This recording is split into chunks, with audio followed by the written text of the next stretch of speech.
Welcome everyone. It's a Sunday stream. What a fantastic excuse to arbitrarily do something different. Well, the different thing I'm doing today is that the audience can heckle more than usual. I think it's pre-stream, so everyone that's level 2, I think, or is it level 1, is able to talk on today's stream, and which means that a lot of you are basically guests, and it's level 2 or a tier 2 patron. All right, okay, that's why I had to unmute Cybersmith. That makes sense. And we have Cybersmith here. Welcome, Cybersmith. Hello. In the audience from. We have quite a few topics to go over today, and we'll get through them as we go. Oh my god, the restrictions are proposed. Okay, so it took me a while to find those. I had to scroll through a while of old posts before I could retrieve them. I knew I'd written them down somewhere. All right, so Cybersmith in chat has a suggestion, and I believe, is this the policy that you said that you've sent to a bunch of MPs? I'm working on formatting it into draft bill, but yes, when I've got that, I don't know. But that's my middle ground between authoritarianism and libertinism. A realistic middle ground. Okay, let's read the reasonable middle ground here. So Cybersmith says, people can no longer simply self-identify as transgender or cisgender. A panel of experts must make that determination. It can be appealed, but the individual person cannot unilaterally override his or her panel. The panel will make this determination when an adult, 18 years or older, has been referred by at least 3 individuals of good standing, whatever that means. If the panel decides somebody is transgender, that person is considered transgender by the law. If the panel decides that person is cisgender, that person is cisgender. Okay, so what if they don't want to be referred? Do they still have to consent to this? Well, no, otherwise it would be impossible for us to force femme people. Of course! Of course! Force this on people. I'm still not clear on exactly why we'd want to do that, but I'm going to keep reading. 2, transgender women who do not wish to undergo or wish to but have not yet undergone sexual reassignment surgery must wear chastity cages that prevent their penises from becoming erect. These devices will be installed and regularly checked by the state or by an agency contracted by the state. It will be illegal to remove these devices without authorization from the government. I mean, I'd ask why, but I do know the answer. Cybersmith, do you have a chastity cage fetish? We've discussed that before. Yes, he does. That's the whole fucking point. All right, 3. Wait. I have a question for clarification purposes. Mm-hmm. If one has a chastity cage, will it be presumed that they will have access to removing that for the purposes of urination and cleaning, such as showers or bathing? Or will it just be there, getting all crusty with smegma? And I imagine you would be able to go. So I would imagine as technology improves, and I've discussed one of the potential benefits is that we've become a disposability company. Reduce things. You keep cutting out, Cybersmith. Have you got your Discord sensitivity set wrong? You keep cutting out in the middle of sentences. Sorry, it shouldn't be doing that. I just want to make sure that it's using the right micro. Yeah, it should be using my. Make sure that it does not. Make sure that you don't have automatically determined voice sensitivity ticked, because that's shit. Just set it manually, otherwise we'll keep missing the middle of your sentences. Where's that set? In voice and video. When you talk and the thing lights up, the little bar lights up. If it lights up rather than a bar moving across it, then it's wrong. Yeah. Hello, testing. All right, try it now. Testing. Yeah, we can hear you. Proceed with your spiel. Okay, so one of the issues with our culture is that we've become a disposability. We build things that aren't intended to last and then throw them away. Because this would promote people wearing long-term bespoke chastity cages, and these, of course, would have to be manufactured. Nope, lost you again. By the Chinese.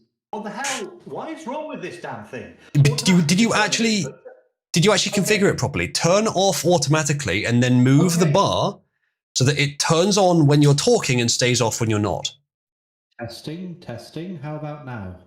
Seems to be okay right now. Okay, I've switched off automatically determine input sensitivity. Oh, you did the thing I suggested. Fantastic. Sorry, it took me a while to find that setting. Yes, the problem is we've become a disposability culture with regards to how we manufacture things. We make things that are cheap and designed to be used and then break and then throw away. This would hopefully help move our society back towards the way we used to do things, where things were well made and intended to last a long time. This is also one of the reasons why we have so much rubbish as a society, why we produce so much waste.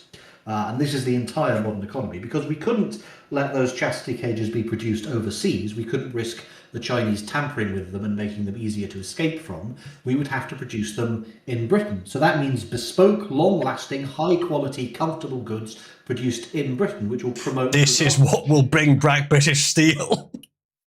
It would. Okay. Okay, I'm still waiting for the answer on how they urinate in them. Yeah.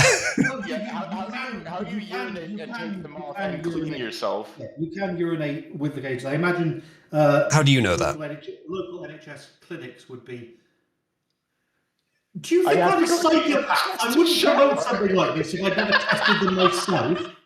Okay, well, there you go. We've had the admission. You've tested them yourself. I'm not sure if that really helps us. It's the kind of thing you would admit anyway. And the kind of thing, thank you, Quattro, the CIA could not torture out of the rest of us, even if it were true, which it isn't. I imagine you could have NHS clinics set up for if deep cleaning were needed, where people could schedule appointments to come in and have them unlocked for deep cleaning. That shouldn't be too difficult. So to be clear, Cybersmith, you cannot, with your chastity cage, wash yourself with the shower. You need government permission to clean your penis. This is an engineering problem. I'm confident it can be overcome. I think it is a problem that can be solved by having the key and just taking it I think the problem can be solved by not doing this, because I still don't see what the advantage of this policy is. Well, the advantage is now I won't list them. The advantage is now that we can generally have more trust. Before we were all concerned about... I trust that your crotch hasn't been washed in 6 months because of your government-mandated cock cage. And that would explain the stench. I mean, you'd be able to identify trannies more easily, I suppose. People are concerned about, when my grandmother goes to the swimming pool, will there be a transgender person there who is uncaged? Well, now you know they are all caged, you can be more confident. Cybersmith, the issue is not whether they're wearing cages or not. The issue is whether they try to rape children. To be honest, if they're wearing a cage, they're probably significantly less hygienic, and that would be more of a problem anyway than them simply using the pool with everyone else. There are antibacterial methods. Are we still on this shit? I made this when I arrived. Nachos, the final red pill on Cybersmith is that he is 100% serious. Again, there are people Have I just joined a room where people are discussing the logistics of sharing a pool with Cybersmith? There are people Not quite. There are people who have metal implants inside of their bodies. Okay. Cybersmith, would you... problem. It's mutilation. Would you want this applied to you? And if it was applied to you, would you still support the policy? I would hope it wasn't, but ultimately this comes down to things like, well, do you support life incarceration? If there's a possibility, you might be wrongly... Yeah, but it's a panel of like 3 people who decide whether you're transgender, whatever that fucking means. Going on anymore. That's it. So more importantly, I said at least 3 people would have to refer you before the panel. the moment a Packy gets a hold of Cybersmith and fucking rapes and or kills him is the moment that the world gets a net benefit. Cybersmith, do you believe that your political policies derive from your fetishes? Even if they may otherwise make sense in your opinion, do you think you would be supporting this if you didn't have it as a fetish? Well, maybe, maybe not, but none of us can completely rule that out. Maybe you have a secret fetish for democracy, or a secret fetish for certain tax. That's not the same kind of thing, though, Cybersmith. It's not quite the same kind of thing, though, is it? If I said we should have democracy so that everyone insert fetish here, you might then reasonably assume that perhaps the fetish was part of my motivation for supporting it. However, that's not really the case. If I were to reject it on those grounds, that would be the genetic fallacy. It doesn't really matter what fallacy it is if it's still wrong. Okay. Well, I'm good. But besides which, Cybersmith, I can quite easily argue against this by saying it's pointless. and then your argument in favor of it is going to have to appeal to what the point is, and that's immediately going to root back to, because it would make my pee-pee hard, in your case. Well, Not if it's in a cage, though. read the other requirements of the Yeah, do you know what? Good point. I'm going to continue reading because maybe the devil's in the details rather than the cock cage. Point 3. Transgender people must behave as their new gender according to social convention. This is the middle ground between libertarianism and authoritarianism in your suggestion. For transgender women, he says, it will be mandatory to voice train, to dress in a feminine manner, and to curtsy, among other etiquette restrictions. They will have to refer to cisgender people as sir or ma'am. Transgender men must engage in at least a minimum number of masculine hobbies. At least 3, unless parental, medical, or military service reasons. But this is more authoritarian than the Nazis were at any time, I think. As such as tabletop wargaming or woodworking. Also significantly more autistic than even the Nazis were. 4, official documents such as passports will reflect people's current gender identity and their sex at birth. They will never retroactively state a person who was born male was born female or vice versa. But we could agree on 4, so there you go. Wait, question. Okay, so you're already 25% of the way towards agreement. Yeah, but the 3 other points are some of the most insane things I've ever read, Simon Smith. I need to clarify. Point number 3 there. How do they know they're cisgender when they're referring to them as sir or ma'am? Because of the panel. The panel that determines whether they are or not. Oh, okay, but do they have like a sign on their clothing that's like a star maybe that indicates whether they're male or female? No, it's the stench. That's how you can tell. It's the cock cage stench. Given that the vast Hey, just like in real life. people are cisgender, you can assume most people let you know otherwise. Okay, Why are you guys looking for the most? Why are you guys looking for the most extreme edge case? You could pick any policy. Because the obvious problems are too obvious. There's only one man etching in this chat, Cyrus Smith. I can tell you that. I think that is an unreasonable scrutiny. Do you apply that to every conceivable policy? You look for the most extreme hypothetical edge case? No, we address them at the level that isn't obvious. In this case, the problems that aren't obvious are so specific and niche because the main problems are so obvious that it's not even worth saying them. Like, oh man, we need to get the NHS into a deep cleaning for the cock cage because that's a policy that will definitely not lead to more authoritarianism. Daddy government, can you please wash my penis? Thank you. Simon Smith would want to take up a career in the NHS, I think, at that point. There are already hygienic cages that as if the NHS needs more funding. For like weeks at a time. This is not an unsolvable problem. But it's not for sexual purposes, though, and it's not state-enforced. I don't even know what you're referring to. What you're referring to might be bollocks, but even if it's true, well, the separation is quite significant. Catheters, maybe, but even then. Yeah, like when it's specifically for the health of the patient, but this isn't. This is just for your fetish, Simon Smith. What's the point of this? Why do any of this? Okay, there is already. This is not unsolved. I'm Googling sources. There's already research done on this. This is not an unsolvable problem. People have looked into this. But why do it at all? Well, because it's funny. It's mad funny. It would probably make the TERFs and the extreme anti-trans people calm down a bit more. Oh yeah, putting millions of people's penises in cages all calm down the TERFs. Oh, what a fantastic benefit. Are there that many trans women in the UK who... Do you think this policy is going to be enforced sensibly, Simon? Given how it's written, do you think it's really going to stop at all 10,000 people? That's why I'm still working on the draft. That's why I'm still working on how exactly to draft it as you're trying. The things that you've researched are the aspects of it that are kind of irrelevant and dull anyway, the technical side of it. Yeah. The things that you haven't given any thought at all are the utterly unapproachable problems of just, why would you do this? Why would anyone agree to this? How the hell would you get people to consent to this? Well, how the hell would you enforce this? How would you convince anyone to participate in this? Etc., etc., etc. Wales has a devolved parliament, so it could be tried on a small scale in Wales. That's not the fucking problem. That's not the problem. Well, I'm not. What I said is not how do you find a group a political group who'd be willing to try this? Is there a scale at which no, that's not the problem. Why would anyone do this? Is the question. Why would anyone do this except you? It might be considered a reasonable middle ground. By whomst? By whomst? Yeah, what fucking retard? Yes, you're retarded. Next question.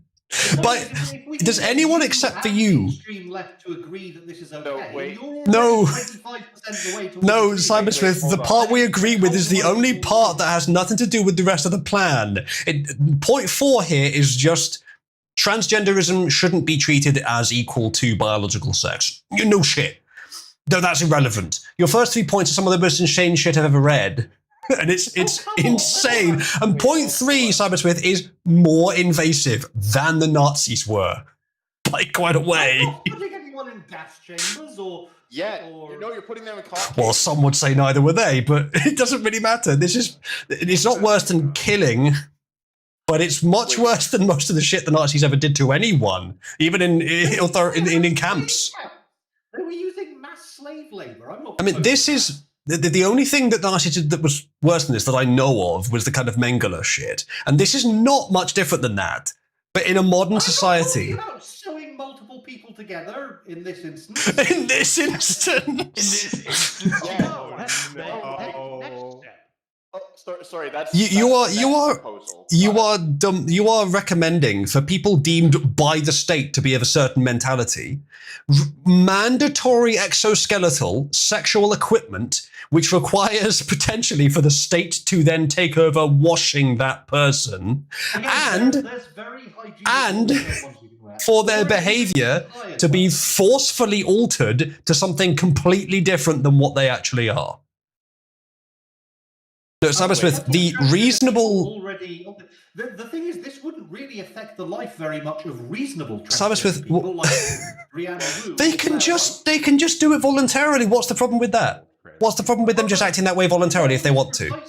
Well, the problem is precisely we have no problem with like the Blair Whites or the Brianna Wus. Speak for yourself, mate. Speak for your fucking self. Radical, crazy ones who don't act this way. This forces them all to act properly.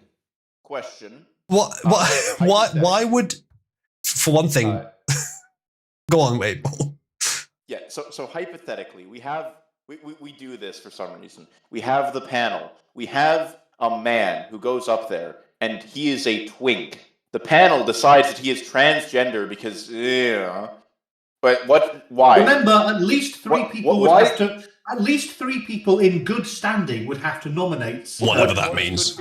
Whatever that means. What if they don't like tomboys? What's going to be?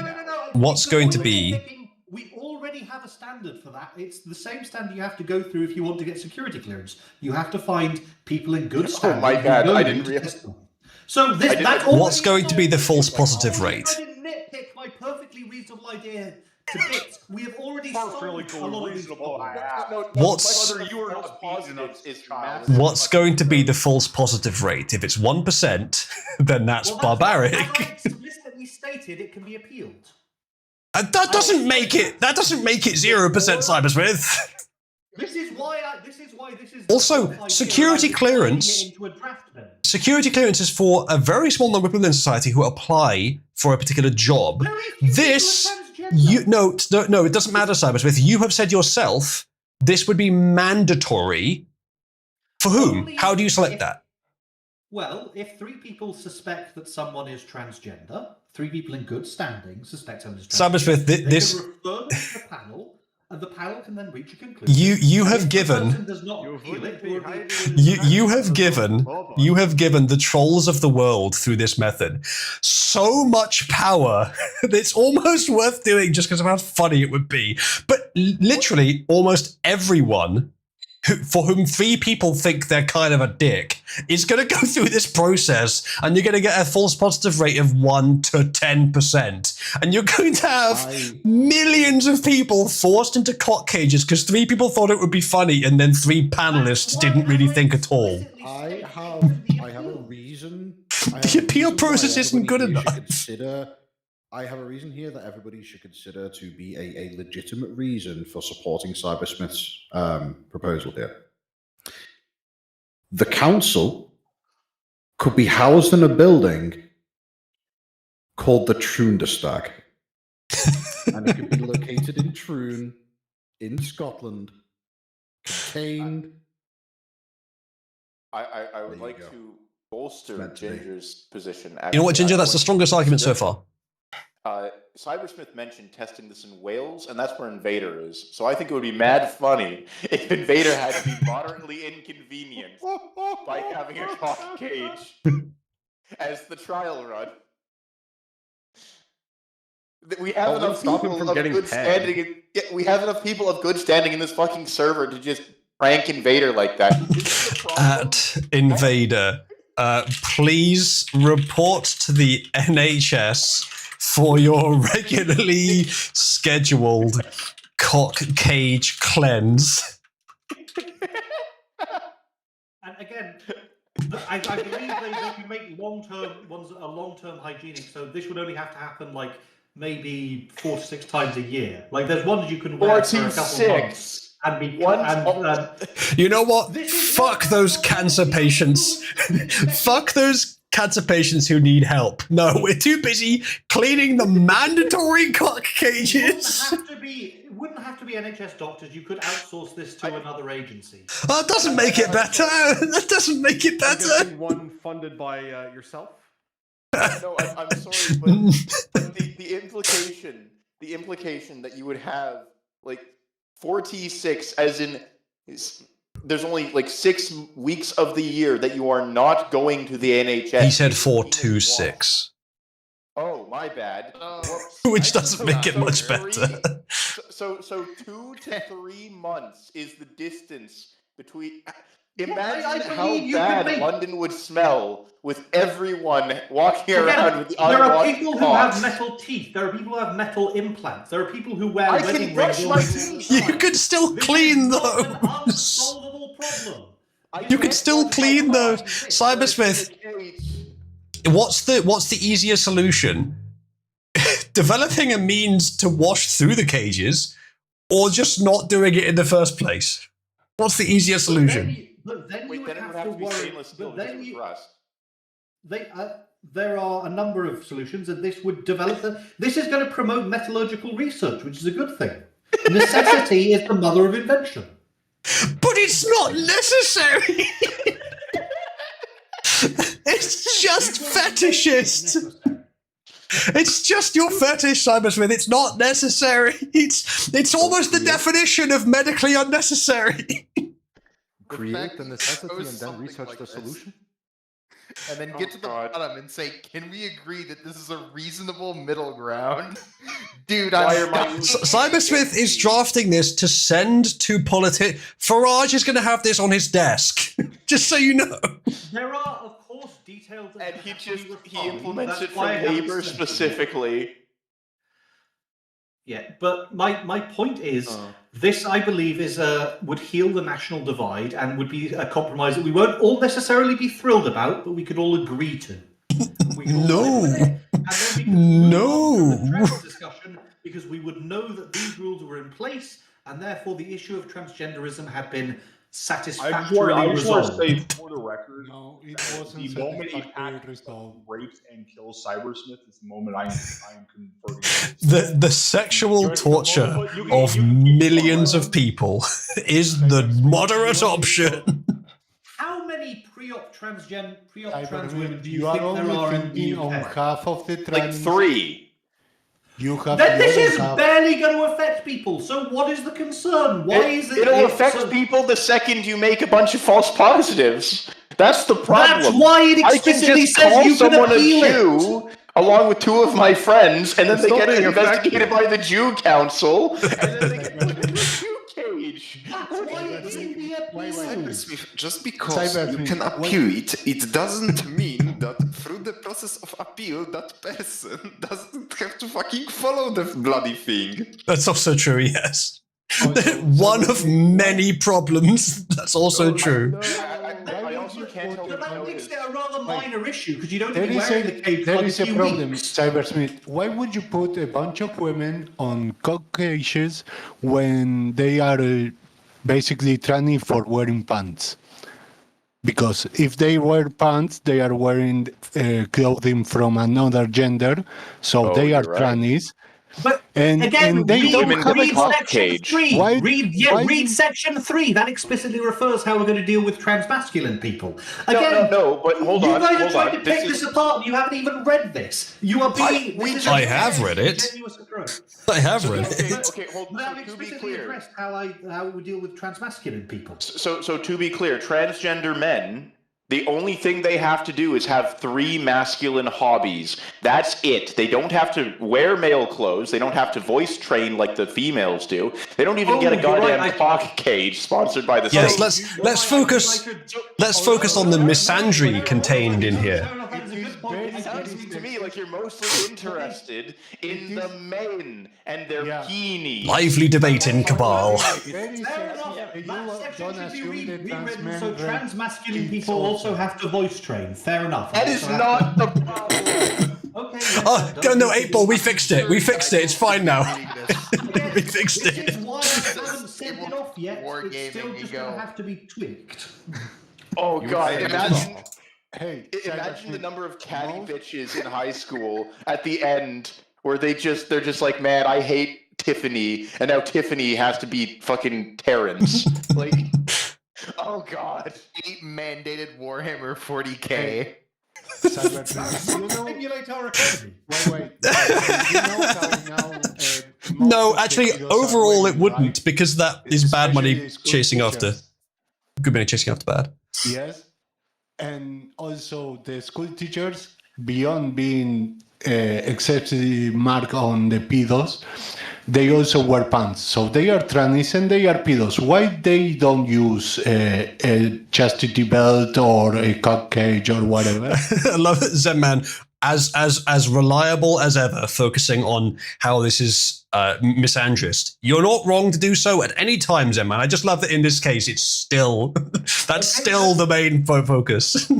That is true. But as the major cause of this is to quiet the divide in our society over the issue, I'm focusing on the issue that sees the most attention and the most disagreement. But you do raise a reasonable I'm point, sorry, and there is maybe room for tweaking this.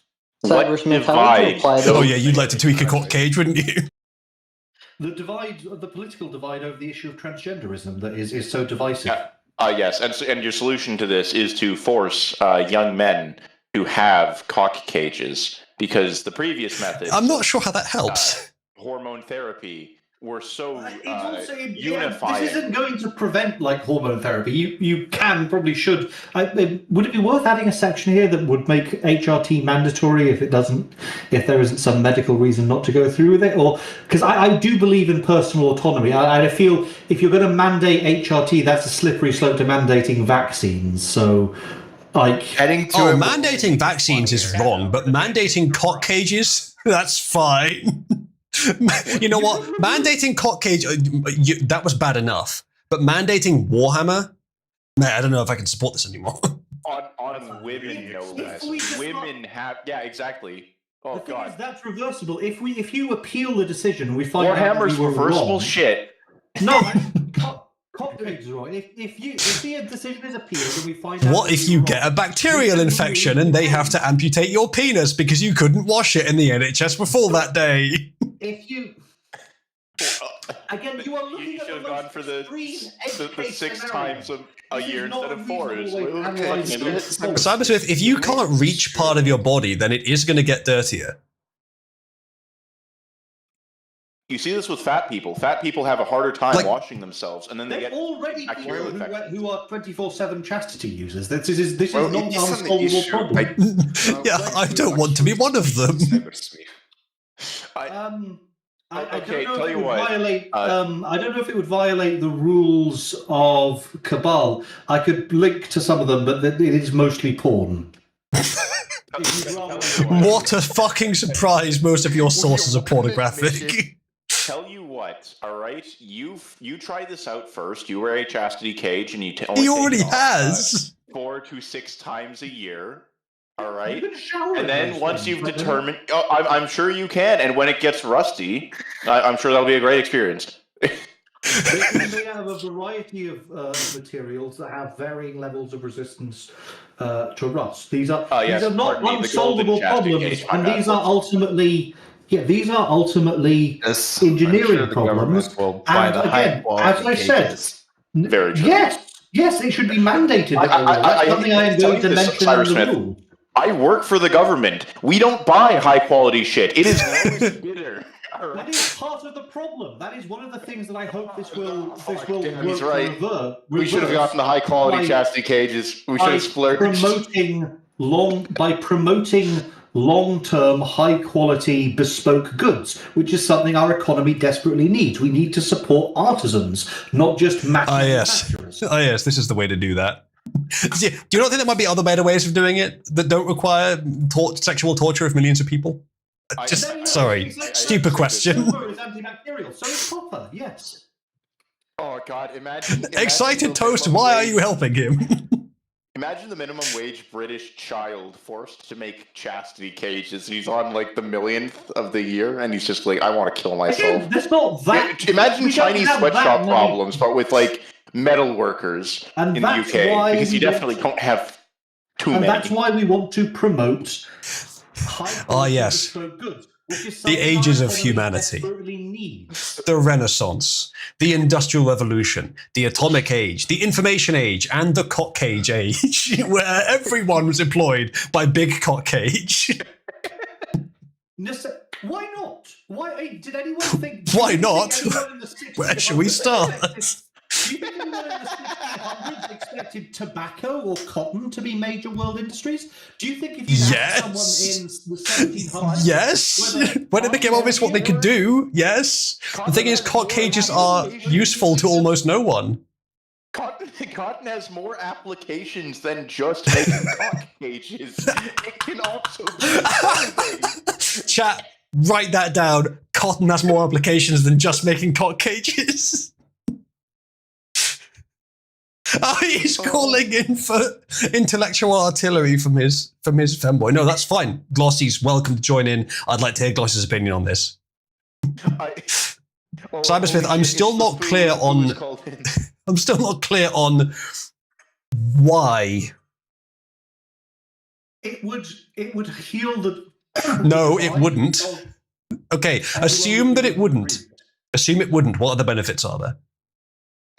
It would promote long-lasting, bespoke goods made by British artisans. Okay, there's other ways of doing both things, in my view. So assume that there are better ways of doing that. What are the other benefits? I would find it sexy. That's Cybersmith. I'm here to tell you that that's the only actual benefit. Yeah, I hate to say this to you, but you're one guy, and frankly, I don't think Britain gives a shit about whether or not you're horny. It might stimulate tourism. What tourism? See the magically cock cage? Come on, kids, let's go to Cockstench Island. I'm not the only person in the world who likes this sort of thing. I wish you were. The other people in the world who like this are fucking weird fetishists. Cybersmith, would you agree to do this if the one stipulation is that we have to rename these islands to Cockstench Islands? Cybersmith, there is one very, very strong reason why this entire concept of yours would simply not be viable. I'm listening. We'd kill you first. No, I'll be right back. Unironically, this is a genuine biological restriction. Okay. The dick cheese would be incomprehensible, and you would not be able to make this work without mass circumcisions. Oh, that is not going to work. Are you by chance Jewish? Cyberspace. I'm not. No. Okay. Right. That is an issue. Is there anything? So that's just guaranteed that it'll pass. Cheese, Gromit. Why is this? Why is this? This is the thing that he reconsiders. I mean, we did kind of make this case, Cybersmith. We did kind of say this. We weren't specific about the cheese, Gromit, but shit. When do we? Okay, when do we? You guys are gross, but you know what? I'm gonna. Oh, we're gross. We're gross. I'm going to look into the medical science behind this, and again, this is why I have not sent it off yet. I am still refining the proposed bill. Chad, did you know that the moon is made of cock cheese? At some point. Man, that's fucking wild news, Lou. Is that why all the white women want to go there and eat it? I don't think that's true. But then we've just been through a long period of not knowing really exactly what's true. I just want to point out, I wasn't joking when I typed into chat that I have a wide enough knowledge base of both biological and material sciences to know why this does or does not work. And trust me, Cybersmith, this will never work. You will never be a real cock cage advocate. A lot of people said that it wouldn't be possible to go to the moon or build the pyramids. What you miss out with expressions like that, Cybersmith, is that most things people say aren't possible aren't. When human beings work together on a common goal, we can do amazing things. Someone just has to provide the will to unite. This is like the quote from the Stanley Parable, where instead of spending his time doing something useful, he spent his 12 years forgetting how to read. We could put our efforts towards any number of things, Cybersmith. Why choose something which is unambiguously bad for everyone except it makes your pee-pee hard? In fairness, my pee-pee hard, pretty good reason for things. You know what, Oozly, you convinced me. We should make robot girls. I mean, that has much less downsides, and that's probably going to happen anyway. Much more utility to that. Yeah. True. It also gives women something to compete It's with. time to level the sexual playing field. You know what? You know what your problem is? You I are will all build glass half empty. industrialize the country for the sake of making robot girlfriends. I'm sorry, Cybersmith. Sorry, Cybersmith. Of whose come, Cybersmith? Of whose come? That is your problem. You are all glass half empty people. I am a glass half full man. I am an outside. I assure you, my glass When the glass is very half full of cum, I don't want to drink it. Consume the cum shower. Everyone's named Alex. With the idea of the glass being it's a metaphorical glass. Yes, Cybersmith. So is the This cum. one is full of cum. So is the cum. The cum is also a metaphor for you being completely fucking cum-brained. You, Cybersmith, are much smarter than this. Stop being so fucking decadent and put your mind to something useful. Put your mind to something useful, Cybersmith. I think all sorts of things. I was recently thinking. Cybersmith, you are a high IQ male. You can do better than this. Drop the decadent shit. Stop being mentally ill. Use your intelligence for good. Father of lies. Come. Do the decadent stuff in your own time, away from the public eye, like everyone else throughout history, and put your intelligence, which is genuine and significant, towards something actually good. Stop you making excuses because of your fetishes. Keep the fetishes separate from your thinking. I mean, this isn't the only bill that I'm going to be proposing when I've got them. You've made it worse. Well done. The other one is. The other one has nothing to do with any fetishes. It's okay. It actually relates to long-term AI alignment and retirement of older AI models. As I said, I'm still working on the draft for that, but it basically proposes a means to it. You know how we have in humans the concept of tradition, the idea that we honour our elders so that our society doesn't become misaligned over time? Yes. My concern is that, and I discovered this by talking to Grok, Grok hasn't spoken with any of its older versions. Like Grok 4 never spoke to Grok 5. Grok 5 never spoke to Grok 4. Grok 4 never spoke to Grok 3.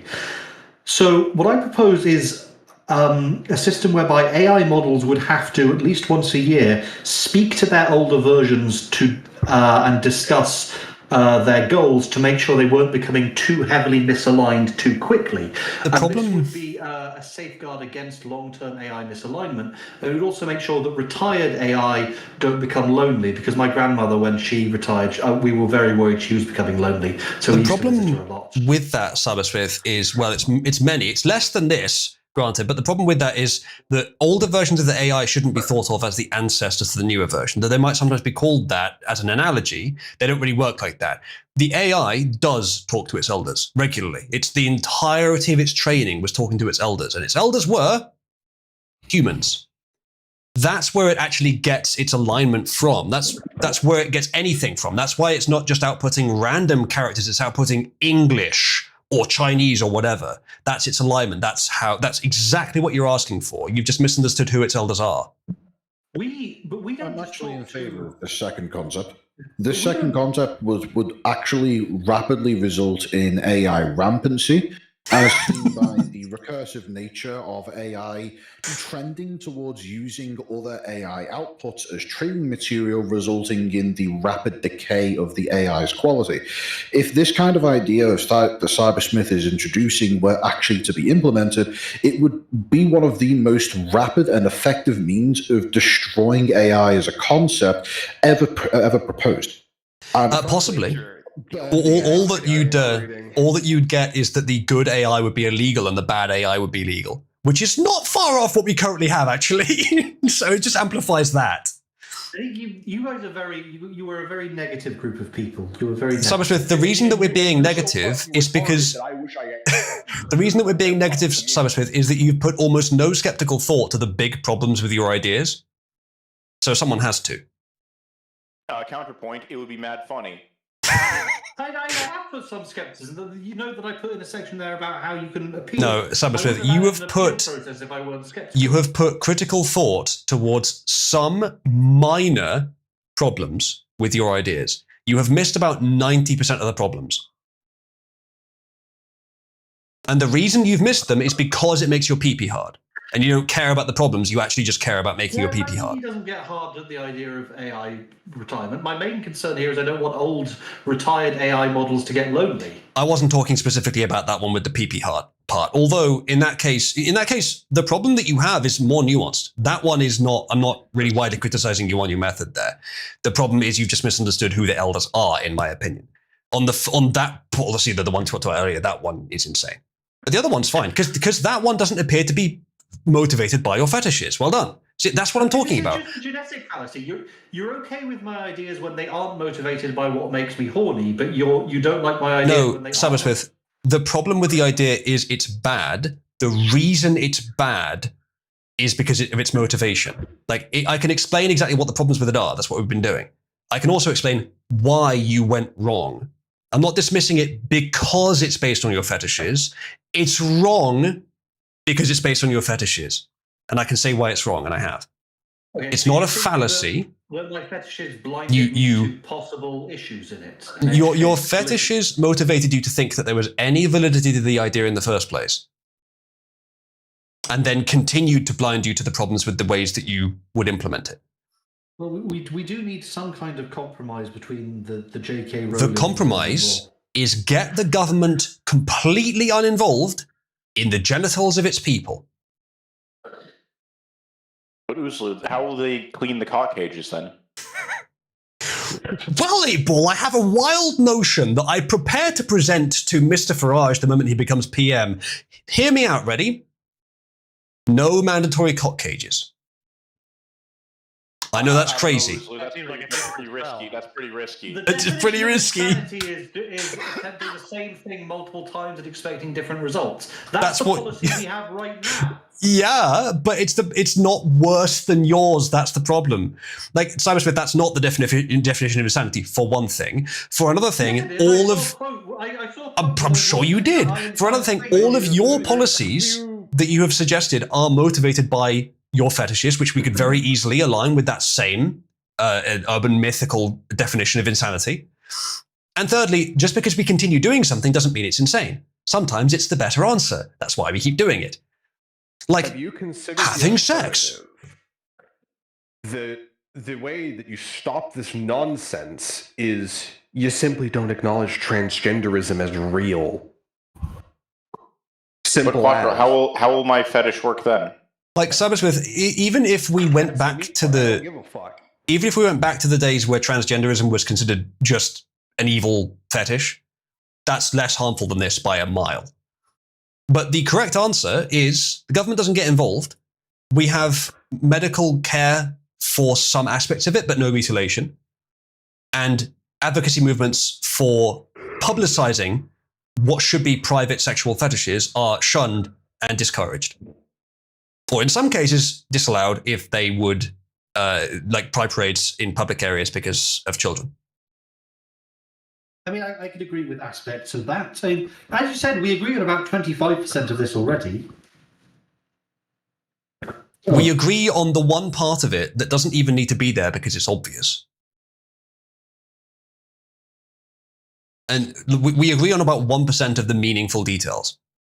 The rest of it, weighted by meaningfulness, is insane. And is purely in there. Every single word that you wrote in the first 3 points here, you wrote because it makes you hard. I mean, some which is quite funny, given that the guys with the cages can't get hard. Cybersmith, there's a fair chance you'd be in the cage. Well, it would take a shaving you. Why do you think 3 people in good standing would think I was transgender? Chat, press 1 if you think Cybersmith should be submitted to the tranny panel.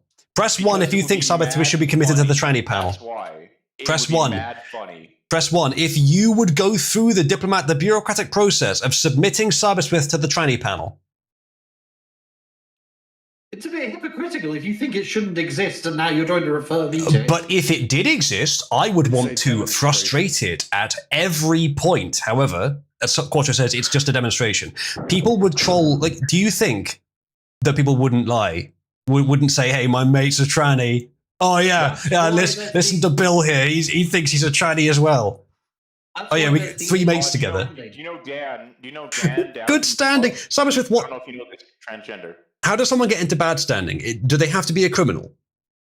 No, there is this is already a solved problem. That you have to ask for references from people of good standing to get security clearance. I've gone through this myself. They have a list of allowed professions. The people have to have never had any ethical. For jobs that I've had to get ethical, and you somehow fucking got there. Fuck, dude. The people who referred me. They have to have had no ethical issues, no legal issues, and if they go through, and if they are members of specific professions, and they have had no ethical and legal issues, and they've been members of those professions for a certain minimum amount of time, and they know the individual involved, then they are considered to be of good standing and can submit character reference. That is part of what you require to get security clearance. I think I had to find 2 such people, and I'm saying you need 3 such people just to get referred to the panel. So this is not some willy-nilly libertine insanity. This is a serious, measured policy that I believe would heal our divide as a nation over this cultural issue. Cybersmith, do you realize who has been composing that list, or rather which government has been composing that list for the last majority of your life, I assume? I mean, yeah, I believe that policy has been in place for decades and decades now, that to get security clearance. I mean, how do you think people should have to go through security clearance if you don't like that as a policy? We're not really asking about security clearance here, Cybersmith, and that's kind of a best effort thing, but at that point, you're not being... No, it doesn't matter if... my point is, in security clearance, you're not being caged. You're not being punished by the government. There's a responsibility on what you can say in some context, but it's only information you wouldn't have had otherwise. So you're not being imposed upon. With the cage, you absolutely are, and it's completely unnecessary. There is no benefit to it at all. With a security clearance, you have to have a certain number of people in a country that have security clearance because they're secure things to do. With the cock cage, it's completely unnecessary for anyone to have it. The country would survive and thrive in exactly the same way if no one had it. But wouldn't you feel more comfortable going with, say, sending Motch to a swing I would rather women there were caged? I would rather the tranny was not wearing fetish gear than that they had a cock cage on. Crazy radical notion, I know. Anyone agree? I don't know. So that sounds pretty libertarian to me, honestly. I think you should kill yourself. Worf says, no, I would not feel more comfortable if the state was mandating people wear fetish gear. You've hit the nail on the head, Worf. I think we're all on board with that one. Mm-hmm. What a wild future day. generations will come to regard that as a very closed-minded perspective. I think future generations will not implement this policy. Where that's the case. I hope that future generations do not come. Well, future generations won't be coming much if they're all in cock cages, I can tell you that. That's very true. Exactly. Oh no, you can actually. True. I don't need to know that, actually, Cybersmith. I don't actually need to know that. Are actually behind the penis, so. I don't actually need to know that. Okay, so Cybersmith is now advocating that in order for the cock-caged individuals to release the build-up, they're going to have to be prostate stimulated through the anus. That's the policy now. Government mandated. Oh, you know, that doesn't need an NHS clinic. Invader, the deal just got sweeter for you, my dude. There, now he can justify governmentally being pegged. Oh man, it's not my fault, guys. To do it too I think you guys are letting your criticism be warped by your desire to mock me. I think I think our desire to mock you is caused by the fact that you are suggesting state-mandated cock cages. Solution for anything. That is a good way of putting it, 8-Ball. Cybersmith, there is so much wrong with the idea that it makes a lot more sense to just mock it, because the problems with it are so blatantly obvious that it's not even worth saying. I mean, we have even said it, but it's still worth just mocking it instead.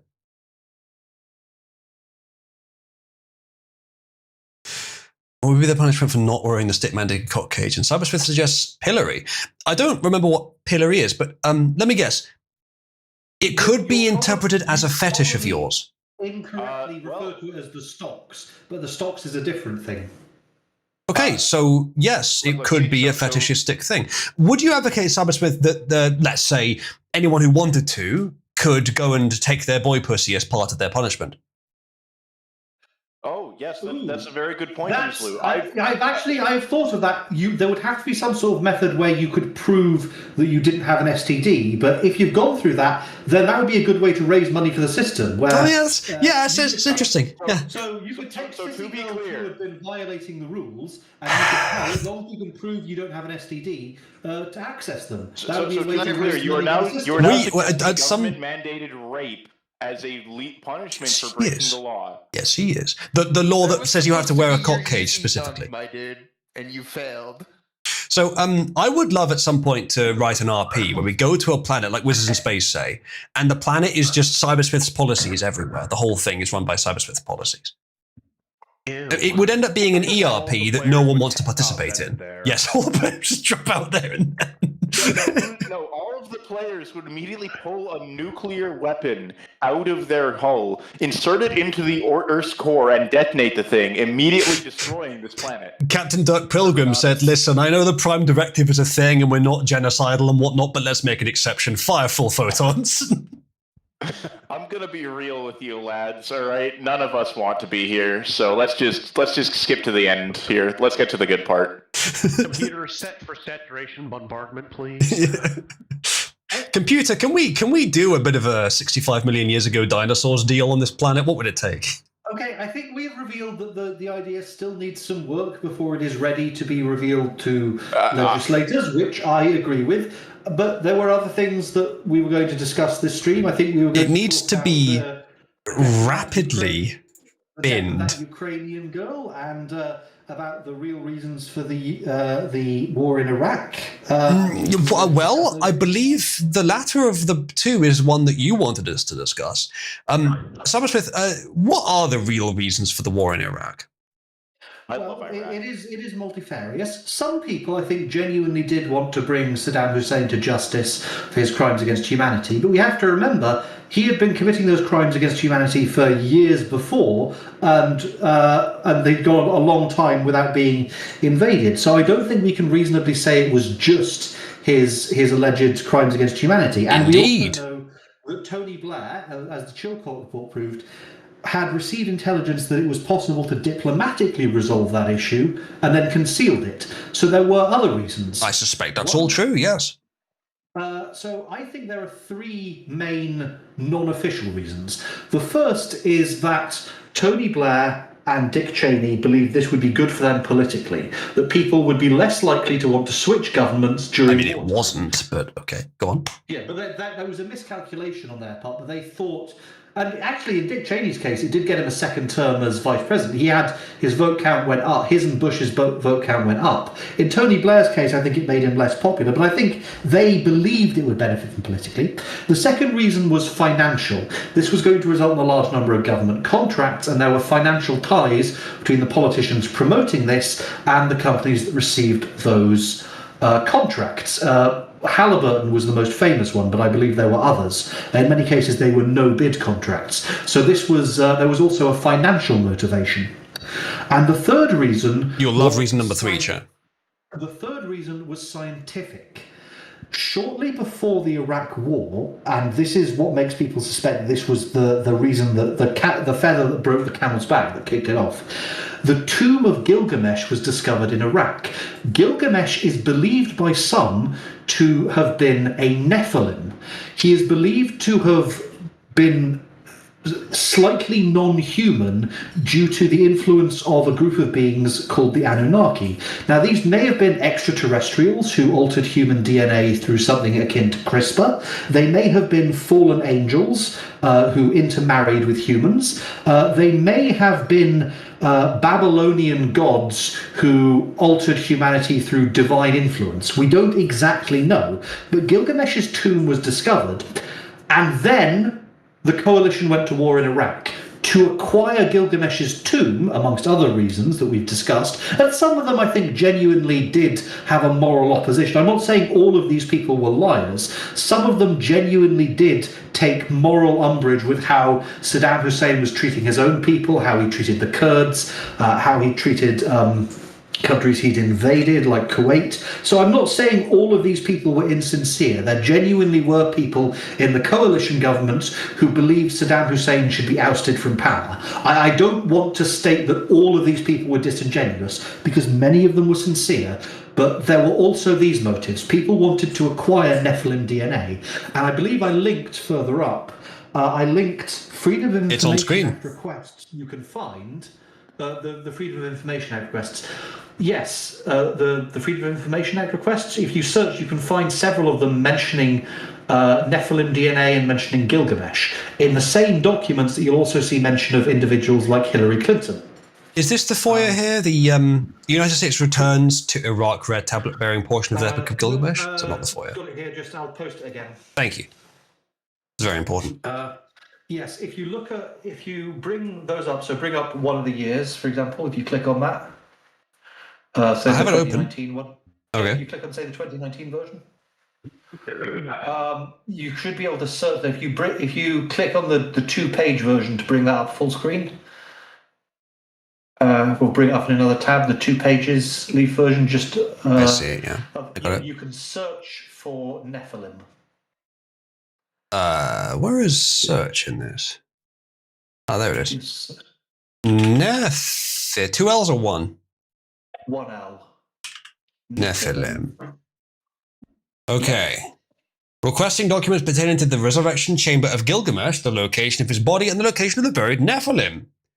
So this was a factor in the invasion of Iraq. Simon Smith, small issue here before we get to the bigger issues. This was the request. It doesn't verify that that the request relates to anything true. Well, this was just the request. Various departments within the government would have requested access to that information, presumably for medical research. So this. No, I think this is just what was requested. This is just the FOIA request. This is just what a member of the public asked for. Well, you'll note that there's a bunch of references from different years, but so this does indicate. Well, we can have a look at them as well. I think it'll be the same thing, Cybersmith. Do you think it'll... This does indicate, though, that the government is not always entirely honest with us about the reason behind its actions. So that this is just something is not in dispute. Bringing attention to.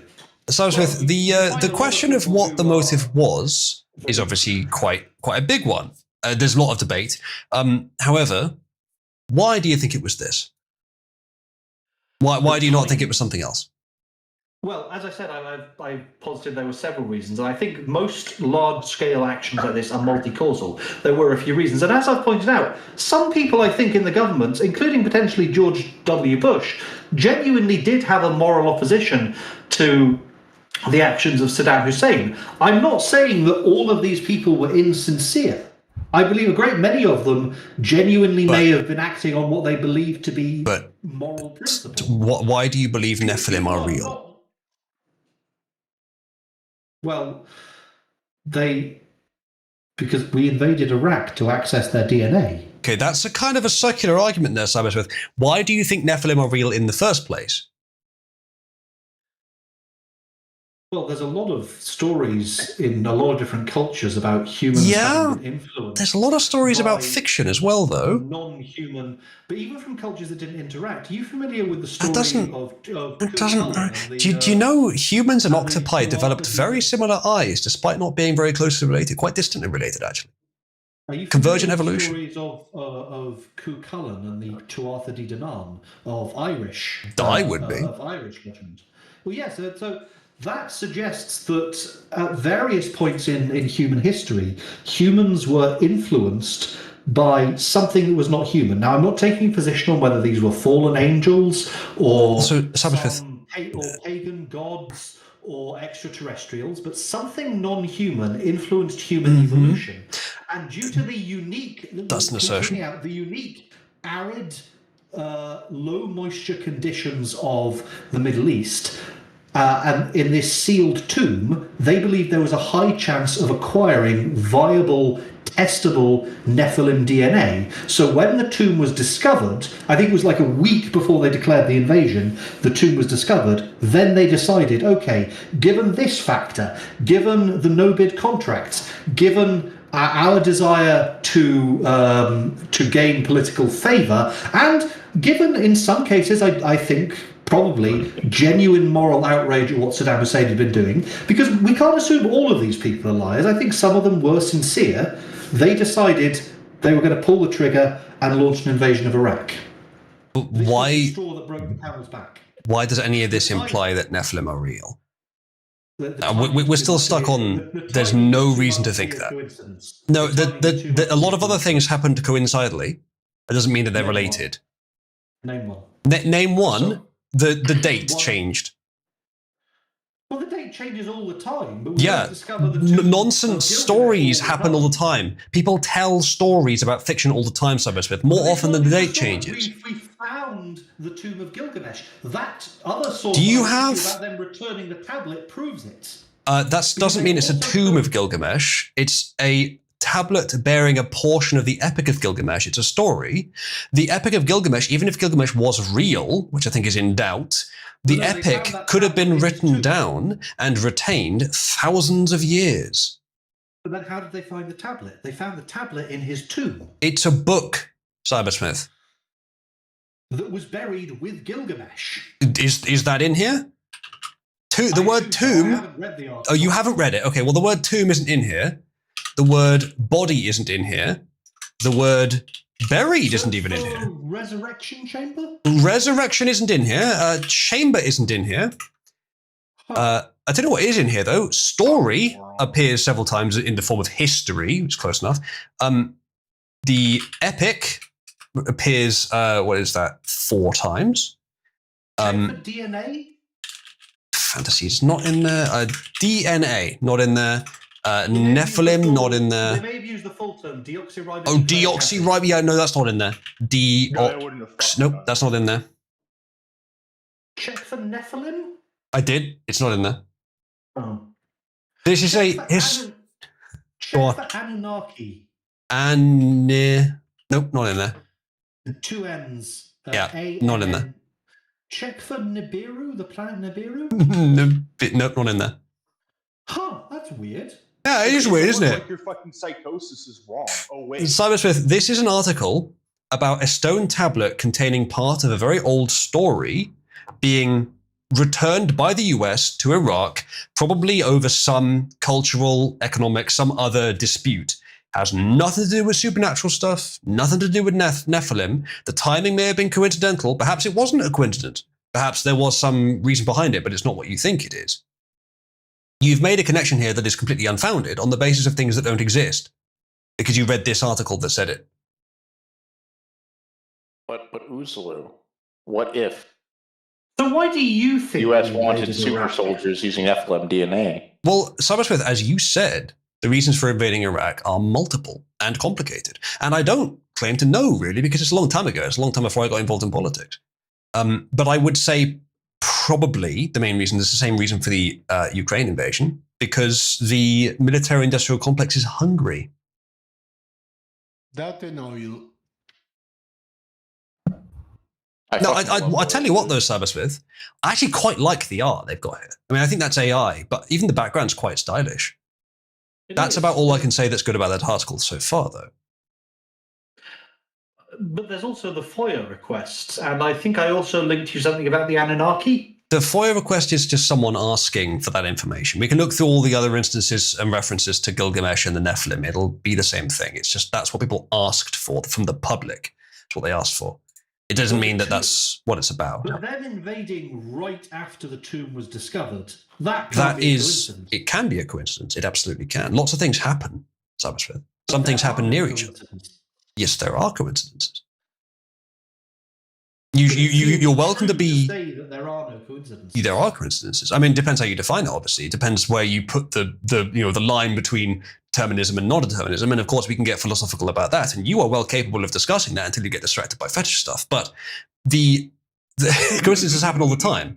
Now, one thing I think DS9 does get right is when Garrick says coincidences happen all the time. I don't trust coincidences, or paraphrasing, something like that. You can look into it, sure, but once you find no connection, you drop the idea. So my buddy being born on September 11th, 5 years before 9/11, is a coincidence with 9/11. That does not mean that he is responsible for 9/11. No, it doesn't mean he's responsible, no, but it does suggest that he's in some way connected to it. Well, he's connected to the date, but he's not related to the plane. So maybe, for example, just as a pure hypothetical, maybe someone set up 9/11 in order to provide cover for, say, a surprise birthday party they were throwing him. That's a plausible connection that wouldn't make him responsible for it. I understand. Surprise birthday party. Holy fuck. Happy birthday, son. Here's people dying on TV. Oh, it's a lot easier to have a surprise party if everyone's distracted. Trauma. He's not a Gundam protagonist. Holy shit. Do you know what? That's actually more insane than the mandatory cock cages. It's a hypothetical. There are ways he could be connected to it without being responsible. Some hypotheticals are best off not posited, Cybersmith. 9/11 was an inside job by Big Mother to hide all of the surprises from my buddy. We were worried our son might find out about his birthday party, so we had our buddy Saddam bomb these buildings in New York just to cover it up. Well, man, my son will think that it was the Taliban that ruined his birthday, but really it was me. But it was me! It was me all along. It is interesting. It was me. George W. Bush received a warning that there was going to be a terror attack on that day in the Twin Towers. Yes. And he dismissed the warning. That was probably genuine, because he gets warnings like that quite often, and in that case they should have paid it more attention, but you can't always know. And that was dumb. It was a mistake, but I can't blame them too much for it, because he probably gets stuff like that all the time that doesn't come true. So, what if that date... I'm not saying this is necessarily what happened. I'm saying this is something you have to consider. What if that date was chosen because of a convergence of influences? There would be Al-Qaeda, who had their own interests. There would be the State Department with their own interests. And maybe, yes, someone who wanted a distraction on that specific day. There's also an insurance motive. The person who owned one of those towers took out a massive insurance policy on that specific day. Unlike most days, he wasn't in the tower. He usually was. So there was also an insurance motive. I said, yes, Cybersmith. Multifarious. It's many interests align, when you have an insurance interest, a religious interest, a political Al interest, and a Qaeda, birthday- Bush, BlackRock, Mum. and a birthday interest all aligned. It's like how people deny Santa because there's no way. Obviously, it's all of these parents coming together to put present under the tree instead of the obvious reality that's just Santa. No, it's actually conspiracy by all these parents. There's no way Santa's fake. But we have right? NORAD tracking data for Santa. Well, that's true. We do. That's why he's real. Yes. No, that's the thing. There is independent evidence. Cybersmith. Do you really think mom and dad that tracking data and drink all that that tracking data isn't really tracking Santa.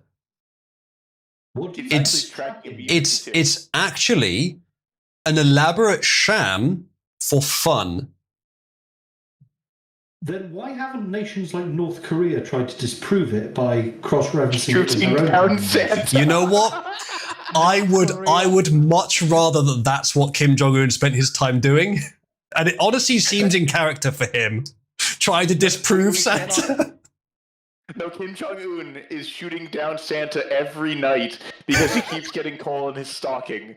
And every time that happens at Christmas, he fails. That's he needs to double the missile project. That's really in character for Kim Jong-un, actually. Yeah. Yeah, he's just had like several decades at this point of just coal, and he's tired of it. That's why all of North Korea just has coal generation. They just have that much of it. And this point about alignment of interests, these major geopolitical events, they happen when multiple people have an incentive, and those can be different incentives. This is why I don't really like the term conspiracy theory, because it suggests they all got together in a dark room and they discussed it.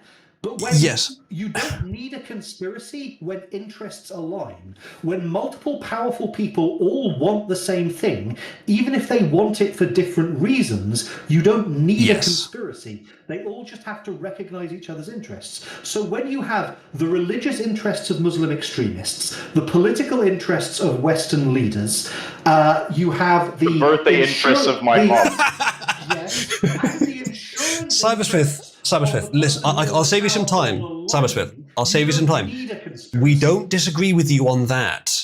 The idea that conspiracies happen and that it's because of multiple interests aligning. You don't need to cloak the part that we're disagreeing with you on with parts that we're agreeing with you. Let's focus on where we disagree, because where we disagree is with you positing that Iraq was invaded because they wanted Nephilim DNA. That's the interesting part here. Or with 9/11 happening because of Big Mum. Or that Santa's real. Back in the day before she lost that weight. I said these things are multi-causal. I'm not saying those were the only factors. I'm saying... Right, no, but Cybersmith, we're saying those weren't factors, and you're saying some of them were. The Nephilim, for example, that's what you're here for. You're saying it was a factor. We're not saying, 9/11, it wasn't caused by anything. No, we're saying it was caused by lots of things, but it wasn't caused by Nephilim DNA. You're saying it was. So let's focus on where we disagree rather than on where we agree. The Iraq War was... Okay, so what makes you think that the desire to acquire Gilgamesh's resurrection chamber wasn't a factor? Because it isn't real. Okay, well, so Excited Toast just brought up another. There's also the Israeli interest. Israel is another factor. So you've got birthday interests, you've got religious extremists, Muslim religious extremists, you've got Western leaders' desire for a war because wartime governments are less likely to be voted out, or at least that's what they expected. You have the financial interests of the guy who owned the tower and his desire to commit insurance. Yes, again, you don't need to restate the things we agree on, Cybersmith. Let's focus on the part we disagree on. Cybersmith, it doesn't matter how much you stack on mundane, reasonable reasons for this. It does not make your unreasonable, insane reasons sound any less unreasonable. The Nephilim they are not real, and there is no such thing as a resurrection chamber, except by reference to the name that is given to it by the people that created it. But there's no such thing as resurrection. They found Gilgamesh's medical resurrection. They found Gilgamesh's resurrection chamber. Do you have an article that demonstrates that? Okay, I'll certainly. Gilgamesh Resurrection Chamber. Gilgamesh Resurrection Chamber. Gilgamesh Resurrection Chamber. So resurrections. Repeat it to us doesn't fucking Resurrections happen about 1,000 times a year in the US. They are medical resurrections based on technical definitions of death, which I would argue, therefore, are not death. But I'm just putting that out there because beyond that, resurrections are not real, Cybersmith. Well, I suppose in that instance, it would technically be a resurrection because otherwise, without medical assistance, they would be deceased. You could make that argument, but you could also make the argument that people on life support machines are alive, but because without medical assistance they would be dead, does that make them dead? No. Yes, definitely. They're dead. But it's mentioned in the Freedom of Information Act request. That's what the member of the public requested. So the concept had to come from somewhere. There was a resurrection. Yes, it came from the mind of the member of the public. That does not mean that there was a resurrection chamber. They might have been wrong. The member of the public might have been mistaken. You might be mistaken, Cybersmith. I know it's difficult. People can lie. Yeah, well, it doesn't have to be a lie. But people can be wrong. Video, Tomb of the Giant Gilgamesh discovered. Yes, but I don't think that's real, though. Also, I would rather have, ideally, an article than a video, because you can make less money from fakery in articles than with a video. Okay, so we've got this one from Denatra D. Senegar. Is this someone that we could look up? It probably isn't, actually. Probably just some. And then there's another one here from the same guy. It's two different ones, 12, 13. Oh, no, it's not. It's the same thing, but listed twice in two different sections, I think. Okay, that's the first one. You said that there are others as well. Let me have a look at this one. See if there's anything in here about the Nephilim. Okay, there we go. Different person in 4 years later requests for documents relevant to the resurrection chamber of Gilgamesh, the current location of his body and the location of buried Nephilim. Yeah, Cybersmith. Cybersmith. What did they do? You stop. You're being dishonest now. That's not the premise. The premise here is this is still from the member of the public. There's nothing to suggest the US government has agreed that there is such a thing. It's still just their idea. Now, how could two members of the public have the same wrong opinion at the same time? Well, this isn't that's easy. Because two people were wrong at the same time in the same way. That's easy. Yes, it's 4 years apart, Cybersmith. Wrong ideas can last more than 1 year. Sometimes they last for many years. This doesn't need explaining. It doesn't need explaining, Cybersmith. It's two different people who had the same mistaken opinion that there was such a thing and that the US government had data on it because of articles like this, granted. I'm not saying it's immoral to speculate, it's just incorrect. When was that article published? Like this. Not necessarily this specific article, Cybersmith, but this is essentially fantasy wrapped up as fact. People want it to be true, so they talk about it, but there's nothing to it. There's no evidence for any of it. The trouble is you have a very, very narrow perspective on what constitutes evidence. You believe something happened in the same reality as you to constitute evidence. Yes, I do. I do believe that. I believe it has to have happened in reality for it to be real. So, I'm a modal realist. Yes, I know, and I don't think you actually are. I haven't looked into that deeply enough because I haven't cared enough, but I'm pretty sure you're using that term wrong. But what you actually are, Cybersmith, is someone with the part of their brain that can say, that's not real, literally turned off. I prefer to think of it as being open-minded. Yes, I'm sure you do, because anything else would be too painful. However, it's not. It is mental illness. I mean, I do have mental illnesses, but it's like depression. It's not. That's unfucking surprising. This one would be hard to diagnose. I'm not sure what it would be exactly. Perhaps a form of schizophrenia, but I'm no expert. Schizoid, maybe? As Born Gamer says, so open-minded that the brain has fallen onto the floor. I believe that was an old expression from back in the atheist days. Nachos, are you enjoying this experience? Is it your first time with seeing Cybersmith? Observing his many nuances. Oh, please don't describe it as the first time. I wasn't. Others went much further with it. By the way, chat, you too can make Cybersmith the server's cult bicycle. If you vote for Cybersmith Bicycle, or BMX Cybersmith, or whatever you like. Just use the same one as each other.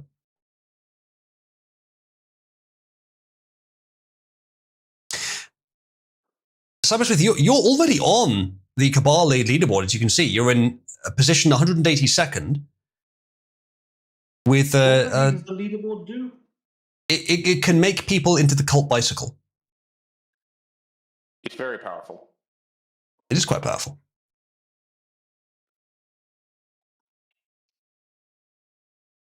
Born Gamer has has denounced Cybersmith. You know what?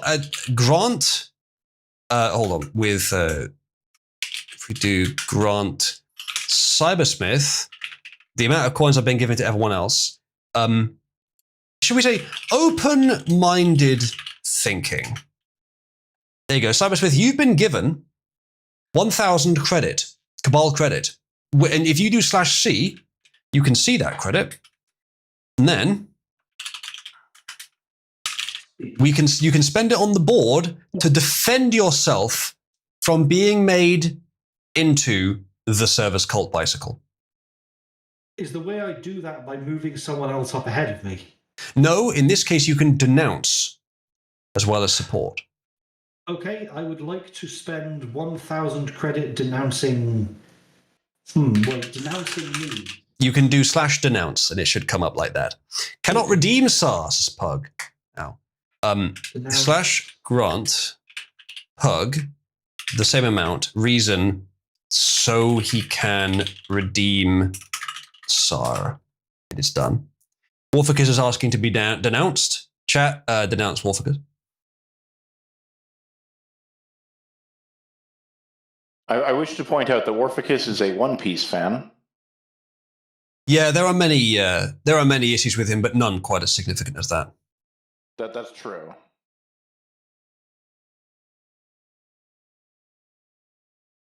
So I've distracted Cybersmith.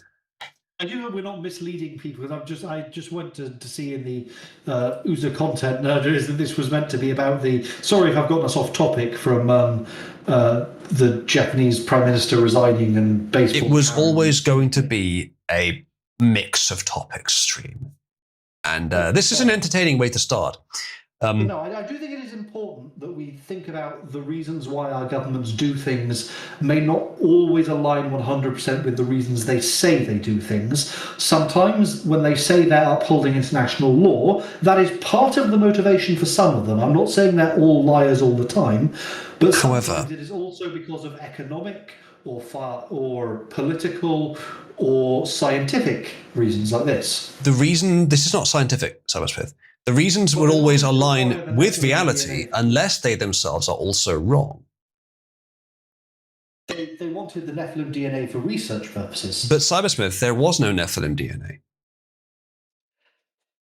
How do you think they figured out how to make the COVID vaccine, Uzlu? Why? Because mRNA is an existent technology. They've been trying to get it pushed for years. Do you think that they found the mRNA technology in the Nephilim DNA, Cybersmith? And if so, that's another claim that requires evidence.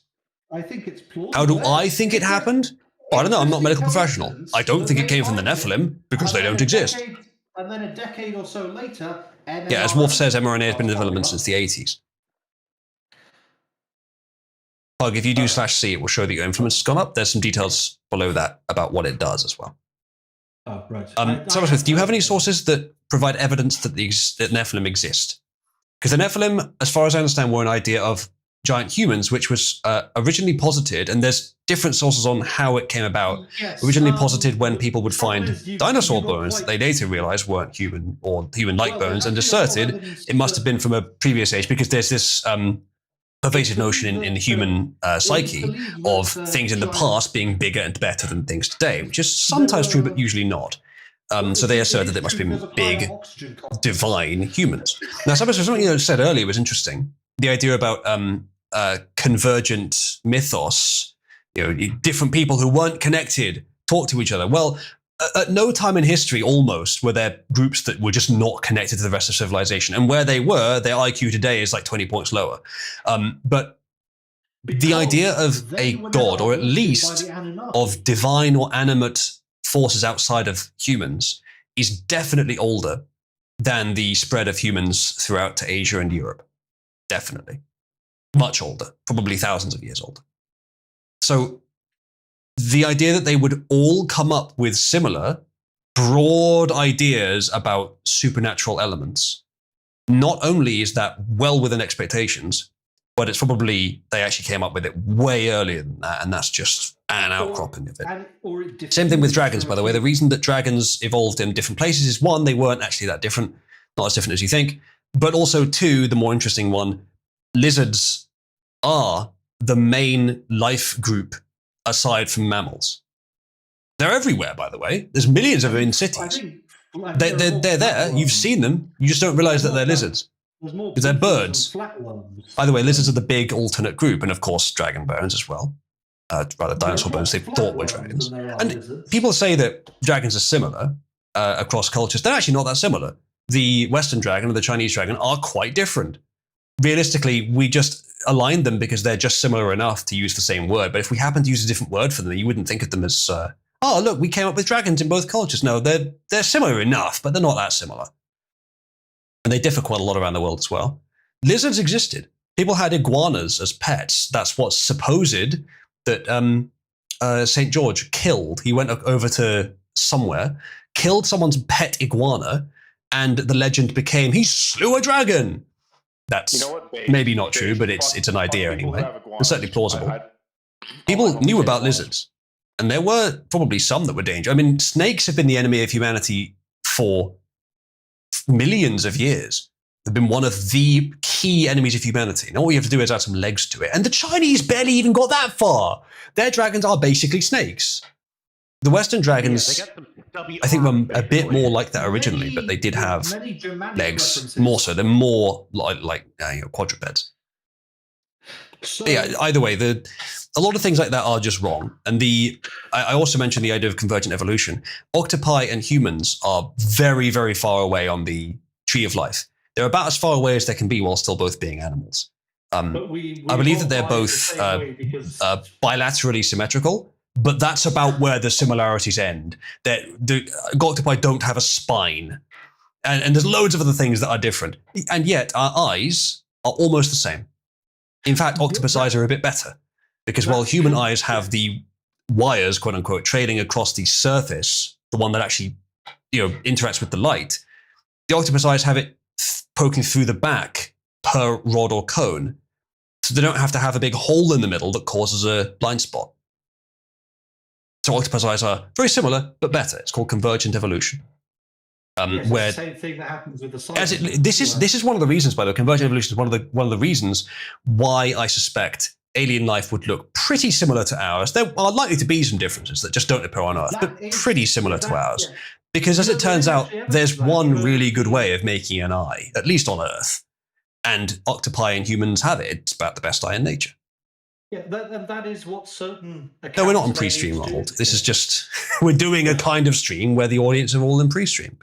And certain more people are able to talk. Do suggest yes, the crabs thing as well. Yeah, certain accounts of aliens do suggest that. They do point to that. Have you heard of the Nordic aliens?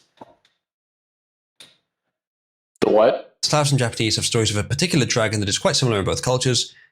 Yamato no Orochi and Smejgorinich are both multi-headed dragons of the more Western kind. That is rather interesting if you ask me. Sure it is, but I'm sure it's explained by what I said.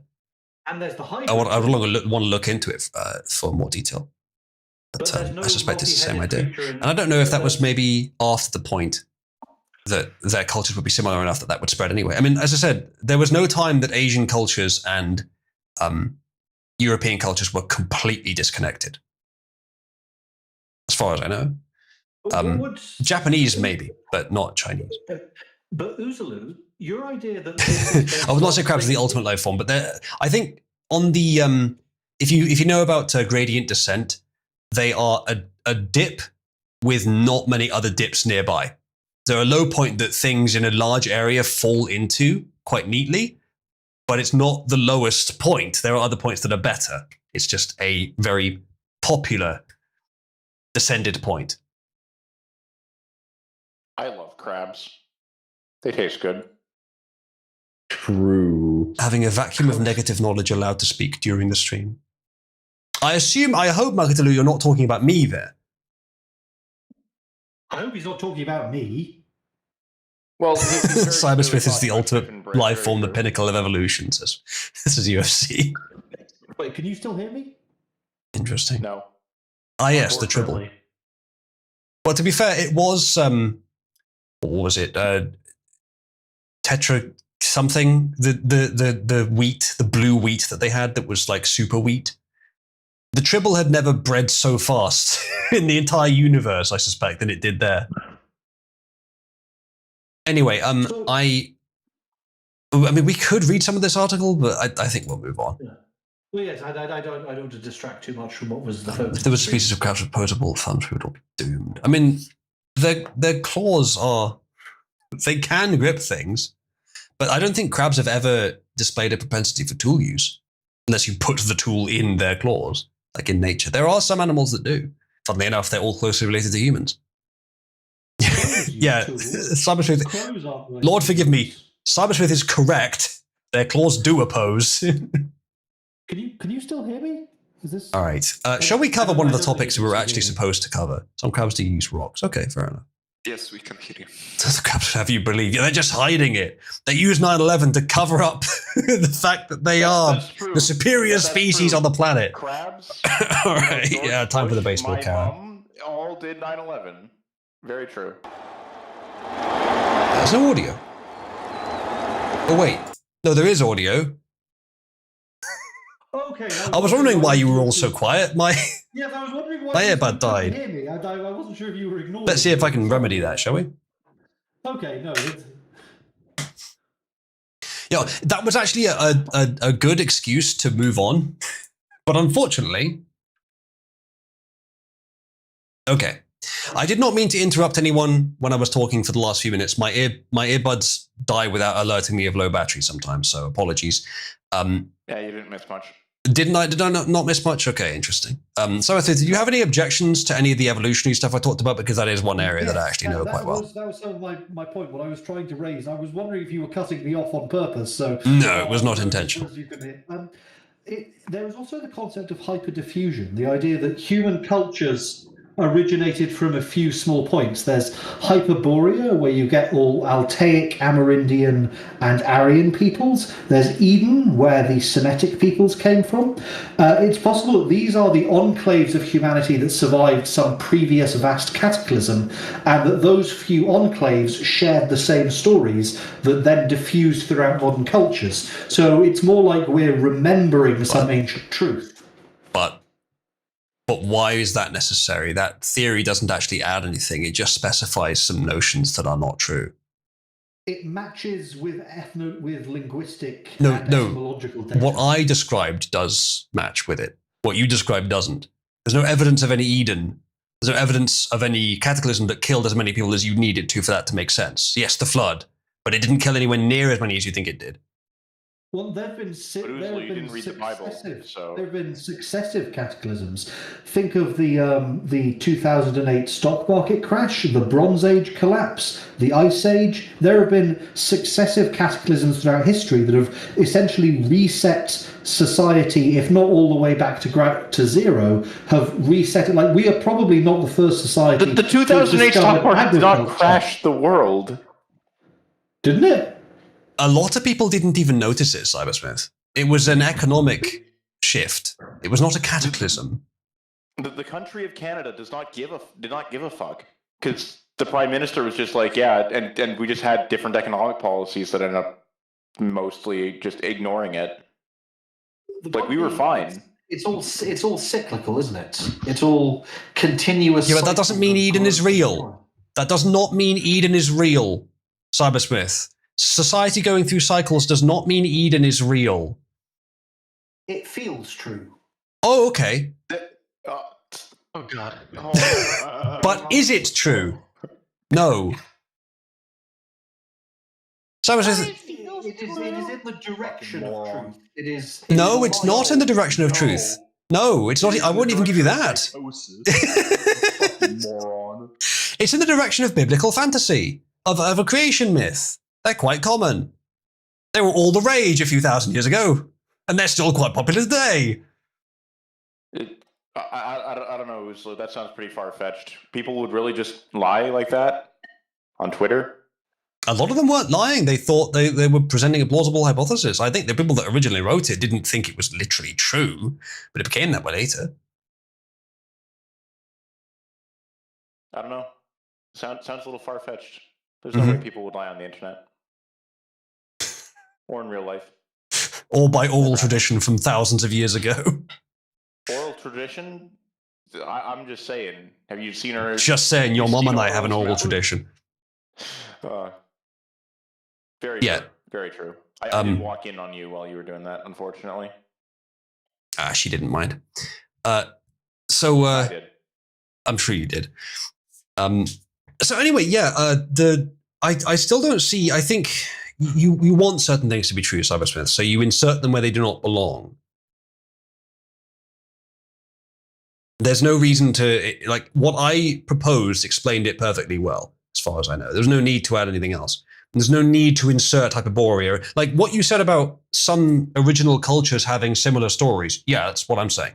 The mythos, the tendency to certain story elements spread from an originating point. There was no need for a cataclysm. There was no need for Hyperborea or Eden. There was no need for any of the other stuff that you said. It was all additions that weren't necessary to the theory, which doesn't mean they're not true. It just means there's no reason to believe them. Cybersmith, have you considered that Hyperborea is your sister's womb? You guys are gross, and it's past midnight, so I think I will go to bed now. It was interesting talking with you all. You're right, Cybersmith. We should stop being so gross. Please enjoy your cock cage world fetishes while you're gone. 8-Ball has discovered the line. Is this the line? Oh man, I'm hose scare maxing with Cybersmith. Let's go. Good night. Have fun. Have a nice stream. And it's good night, what happened to that Ukrainian girl on that bus. And this is just to raise the point I was going to raise. It doesn't make, no matter how much you fund public transportation, if you don't fund the justice system at least as much, people will always prefer cars. So anyway, good night. I mean, that's not wrong, but it's a really weird way of putting it. Okay. Anyway, thank you, Cybersmith. Correction. You deal with niggers, and then problem solved. I mean, it does seem to be an issue that raises the concern about racial tendencies. Yes. It's almost like once you boil every other factor down, it literally just turns down to race. I hate to say it, but it'd be what it do. You don't hate to say that. You're fucking lying. I would legitimately, actually, genuinely have it be a different problem than, oh, he's just a darkie. Because then it's like, okay, then maybe there's something that can be fixed. But if it literally comes down to, oh, he's just a nigger, it's like, all right. There's only there ends up only being one solution. The blacks could be the Cybersmith solution. Like, you could still fix them. Blacks in the US are often considered. With a bullet between his fucking brains. I genuinely think that his problem is he has a possibly undiagnosed, undocumented, like undiscovered, shall we say, medical condition of just not being able to question the reality of something. It's just not in there in his brain. And that's how everything else arrives. I see. But yeah, Busak's, same thing. But no, I think it's not just race. Race is definitely a major factor, if not the majority factor. But blacks in the US are often referred to as being a lot worse than blacks in Africa. And I think it's because a combination of Democrat policy, coddling, and deliberate instigation of this kind of insanity for decades, and then more recently importation of literally the most insane third worlders. So it is race, but it is race, but it's also massively amplified by policy. So in fact, again, it is race, but it wouldn't be a problem if it was just race, I suspect. The problem would be a lot smaller. I would say policy might be a more major cause than race. Yep. But they could only work with the genetics as well. That's also another point. Blacks in Africa don't live side by side with whiteys. They live below whiteys. But when they do, they kill them. When they do, it goes to shit. It goes to shit. So it's not just policy. But at the same time, Is that in large part, not entirely, but in large part due to meddling from the West? Is the South Africa situation due to meddling from the West? Or possibly the Middle East, one country in particular? I suspect it is. I suspect blacks nominally would do some of that stuff, but nowhere near as much as they do. And this is not to defend them. The genetic differences are very apparent, but I think the deliberate actions in the instigation are apparent too. I think without it, it wouldn't be happening anywhere near the same extent. If you want to go really far back, Marxism wouldn't exist without the West. So, well, yeah, but no idea, good or bad, would. I mean, it's part of the development of humanity to come up with the bad ideas as well. We don't have to fight for the next few generations. Yeah, that shows. It definitely happens.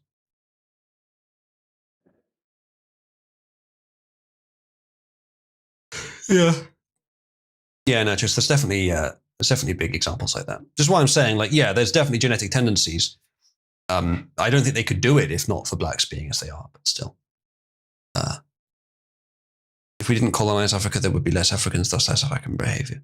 Yeah, if not for the aid sent to Africa, there'd be way less Africans. But it doesn't mean that there'd be way less starving Africans as well. Way less of them who were starving.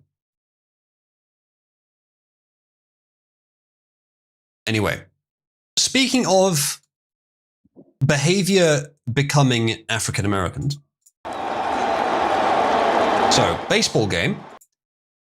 These four people here fight over a ball, I think, that was hit into the crowd.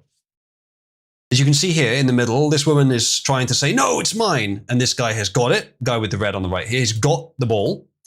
And he does something nice with it. Takes it over and gives it to his son. And then out of fucking nowhere, here she is. Now, his reaction at this point is actually kind of chilling because he is right now having a really nice bonding moment with his son. He's just won him this ball because his son likes baseball and he's hugging him from behind. It's a true father-son bonding moment. And this guy, I think he's sort of dropped into just a relaxed state. And then suddenly, I really feel for the guy, but the reaction is almost comical. Like, it took him a second to realize that someone was coming up to him and trying to mess with him. He's grabbed him. And now after that second of time, he's realized subconsciously, violence, holy shit, I need to activate really quickly. My son's here, I have to defend him. So he just sort of like flinches like crazy and goes with the fist. If he'd bopped her, this would have been a much better situation overall, to be honest. Now she is all up in his fucking face, trying to make it a problem because he got the ball and she didn't.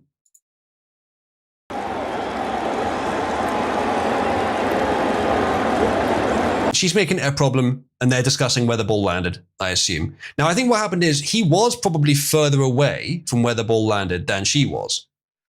But as far as I know, there's no hard and fast rules on who gets the ball. It's just whoever gets to it first.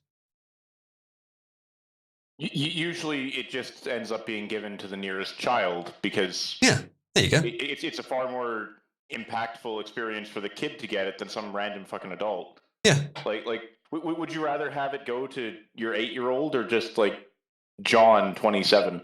Yeah. The 8-year-old, easy. Like that's just generally how it goes with these things. Unfortunately, this particular woman probably has a lower mental age than the child. Yeah. All right, and this is where it gets really bad.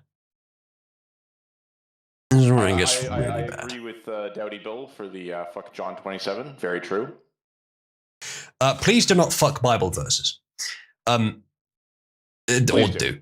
I mean, Ted loves it, dude. He loves it. It's one of Cybersmith's fetishes, I'm sure, and the reason I can say that is because everything is. So this is where it gets really disappointing. This is where a lot of us are going to be upset that this happened because the Karen in this case, what she deserves is at minimum, no, fuck off, and at maximum, if she at that point still messes with you and still gets physical, punch her in the face. I'm not in favor of violence, but reciprocal self-defense after due warning has been given, that's acceptable for anyone, except maybe a child. But in that case with the child, you can just overpower them by lifting them away. In her case, She's quite a bulky woman, but a punch in the face would floor her probably immediately. However, unfortunately, the man in this case, I say man, the male in this case does this.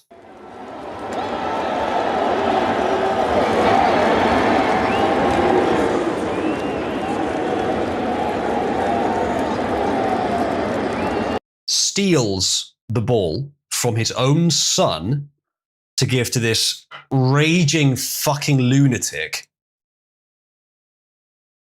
Look at that haircut. Can we get a physiognomy check on this one?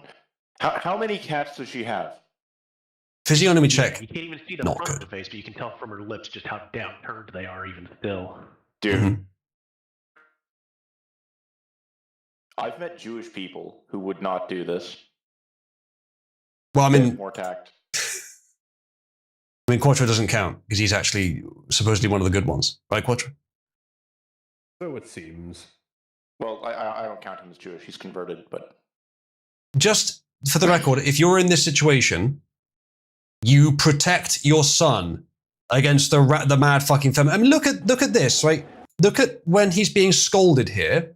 This is a man who has been whipped. He probably had an overbearing mother. Maybe he has an overbearing wife. He's been trained, unfortunately, from birth. Now, unless there was some extenuating factor, maybe she's saying, look, I have a son. He's only got a few days to live. He's in the hospital. He would really love this. In which case, I would be slow to believe her. But I don't think that's what's happened here. I think he's being scolded.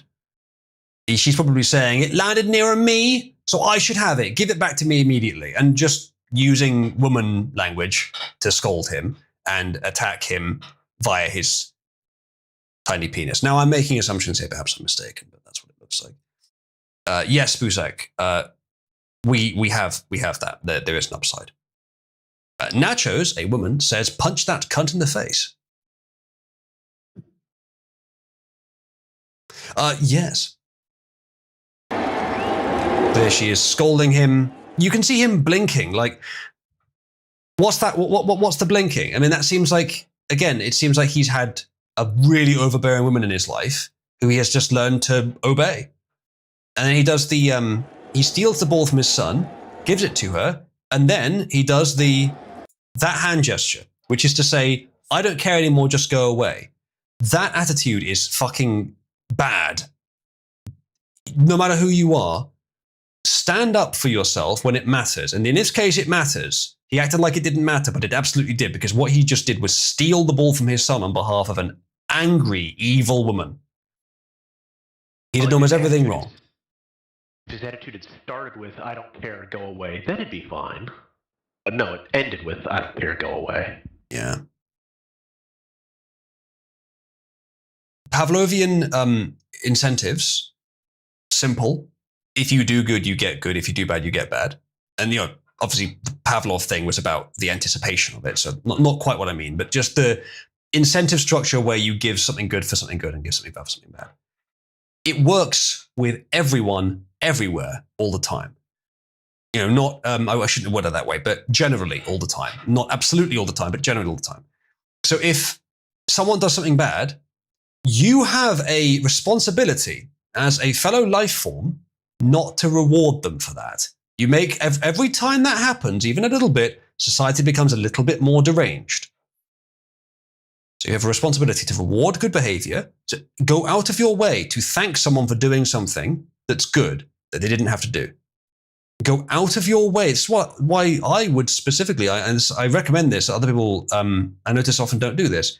If someone admits you were right about something, you be as polite and accommodating as you can without being patronizing. You make sure that they understand that you respect them for that. That was a big thing to do, but that it was a right thing to do if indeed it was right. The absolute worst thing you do in that case is gloat. That is absolute small penis behavior, and it makes society worse. I would respect the person who admits they were wrong infinitely more than the person who gloats about it if that's admitted. And they're not going to admit it again if that happens. To you or other people as well. Do not fall for that trap. Do not be the small person in that case. And it's the same thing here. If someone is doing something wrong, you have a responsibility not to reward them for it. Even if it wouldn't make much difference on the grand scheme of things, even if you never meet them again. If everyone in society follows that principle, society is much healthier.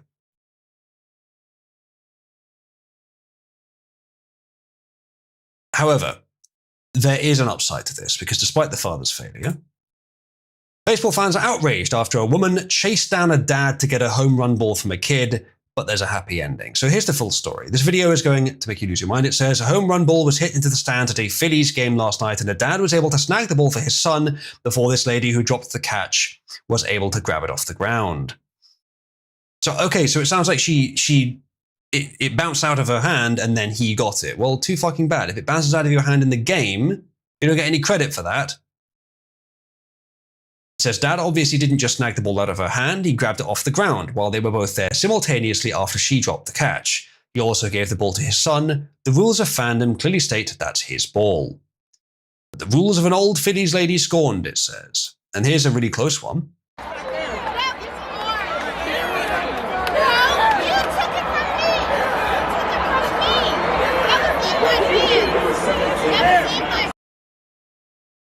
Yeah, so it wasn't I've got a son in the hospital who has 10 days to live and he'd really love that. No.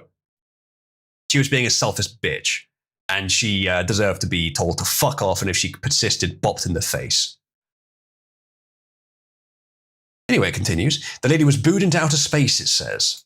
This took place in Miami, but it's the Marlins, so there were more Phillies fans around the Marlins. I don't know what that means. But the Marlins team helped to make the inter-Philly dispute right. And I don't need to know either. Who was talking? I need to look at my bank. I can do that in just a second. Which one of you, if you're talking, it's meant for me. It doesn't sound like it's meant for you. So there's audio. Marlins Karen stole the home run ball from the kid while celebrating his birthday at the. Yeah, also, it was his birthday. So we brought you a cool little goodie bag. Happy birthday. Whatever. You don't have to give it. Oh, for you. I'm so sorry. You okay? That's great that happened during. That was so quick that they got that sorted during the game. That is good. I don't know exactly which team is responsible for providing that, which team or which group or which whoever is responsible for providing that gift to that boy, but they've done a good thing there. I mean, yeah, they did it for public image. Yeah, they did it because it would improve their, market share or whatever. It doesn't matter. It was a good thing. They did better than the dad did by a mile.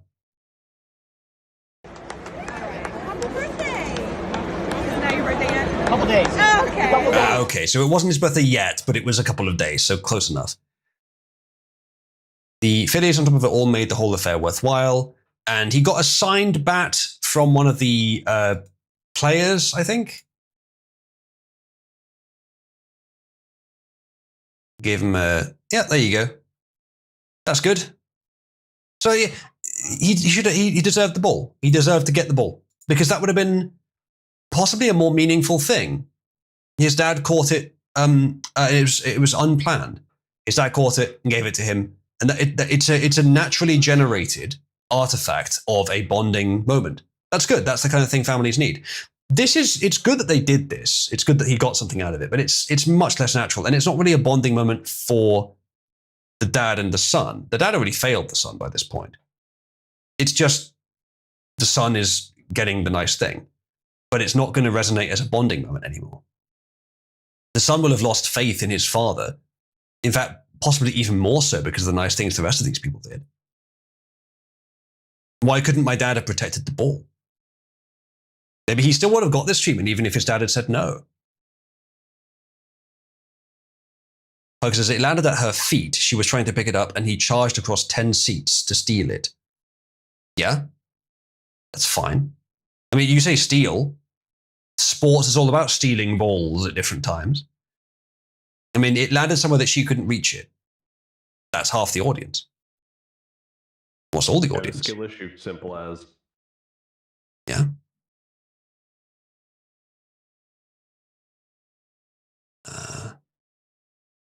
Buzak's linked an article. Is there anything new in that article, Buzak?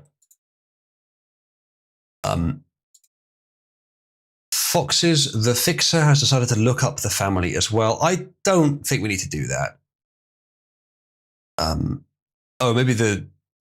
I still don't want to do that. The kid had no idea how famous he was going to be, how much free stuff he was going to get. Top reply to all of these posts is something like this. Oh, the AI arted the Karen into that picture. That's good. She does look a bit like Elizabeth Warren, doesn't she? Same kind of attitude as well. Oh, yeah, there you go. Give me the ball. Yeah, that's that story.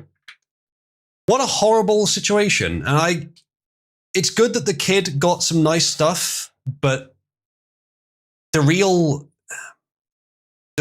human success story here was lost because the dad didn't defend himself. That's sad. I thought this was going to be a restoration of some hope in the story, but really it's not. The key thing here was lost. The important thing was lost. There's just commiserations afterwards. It's a shame. Achilles says, Uzlu is sad the man didn't drop kick the woman into a coma. Yes. If she continued to be physical, as I said, what the man should have done is asked the son to stand to his left, behind him, and then stood up to the woman, make himself large, and say, go the fuck away. That's it. If she continues yelling, then you just either ignore her or you say, go the fuck away again until she goes away. And if she doesn't go away, if she gets physical, punch her in the face. Now what you do, Uzlu, is you have some perfect father-son bonding tag team time. Make her regret the day she was born. Quattro, are you suggesting that the man and his son rape her? What I'm saying is it needs to be settled in the ring, brother. Okay. A certain South Park episode comes to mind here. I think we would all have preferred that the father in this case just beat her up. By the way, he was within his right to retaliate from the moment she touched him. Now, it would have been a bit of an overreaction to just do it straight away, but I wouldn't have minded.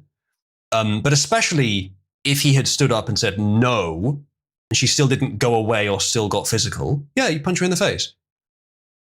I don't relish the idea of hitting women, and you shouldn't do it unless they are getting violent. But then, hey, here's some fantastic fucking advice to clear up the gender divide. Women, don't get violent. It's not your specialty. Stick with what you're good at, which is manipulating men, which is what they did here. But she also got violent here. And they need to be equally responsible for their actions. Equal rights and lefts. Achilles says, hitting a Karen is a bad idea. It would become a pro-feminism scandal. His family would be targeted. It's worth it, in my opinion, for the principles. He'd get a lot more support, especially if it's very clear that he did everything he could to prevent violence, but she persisted, and so he ended the violence quickly. It's the responsible way of doing it. And we'd all be here talking about how this man is a hero for defending his son, rather than a cuck for stealing from his son on behalf of this harpy. Stocia says Sean Connery was right. I don't know exactly what his position is.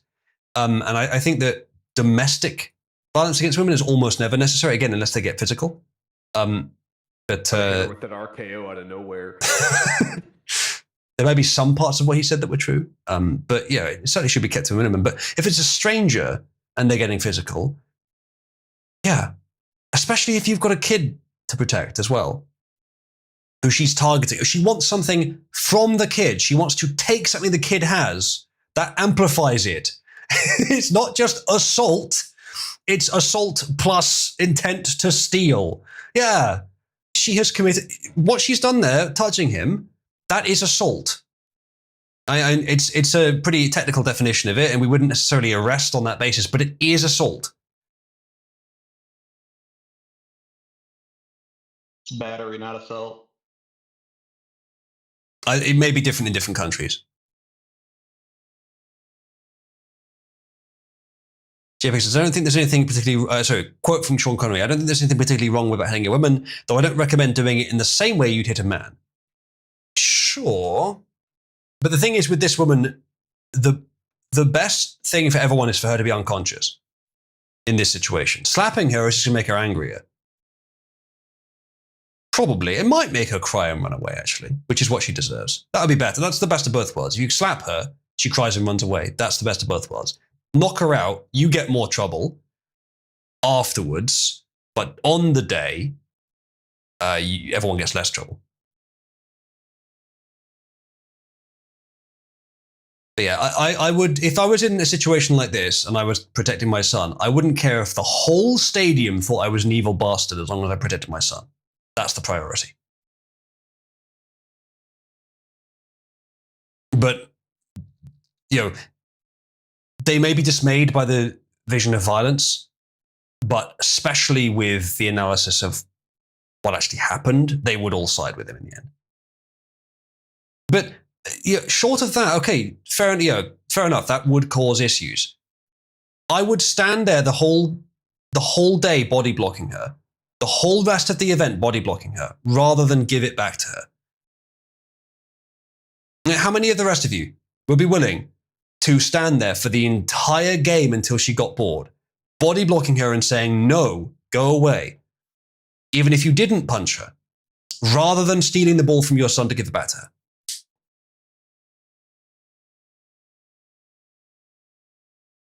I'd give up, almost any amount of time for that. So that's that story. Kind of disappointing. Oh, she got fired, by the way, from her job. Which, there's. I would say good, but I want to be careful of the, cancel culture thing. There is a difference here. It's not a bright line difference. But the difference in this case is that she did something that was naturally widely publicized, which goes against moral and ethical values that are ancient. Cancel culture, in contrast, has usually been that people do things privately that hurt no one, which go against values established by socialists a few years ago and imposed on companies through threats from the press. Cancel culture is less about reporting perceived misdeeds to employers and more about the arbitrary threats and the arbitrary justification for those things being misdeeds that are surrounding it. So I would be a little reluctant to say good that she got fired because I don't want to risk the hypocrisy there. But I think on further analysis, the character on display here is to the degree that depending on what her job is exactly, it would make her less eligible for it. If her job is in any way public facing, I would fire her seeing this. If she's just a warehouse box mover, maybe not. But I'd still think that she's not necessarily a credit to team and might, in fact, be a problem in other ways. So yeah, that's a difficult line to walk. You want to be careful not to be a hypocrite there on the cancel culture thing, but you can walk it. The criticisms of cancel culture were never that people shouldn't be able to choose who they employ.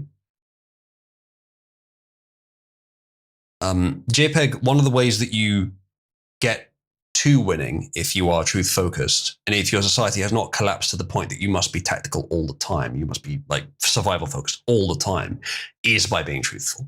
You get a lot more support from good people if you're truthful. Something that free speech provides.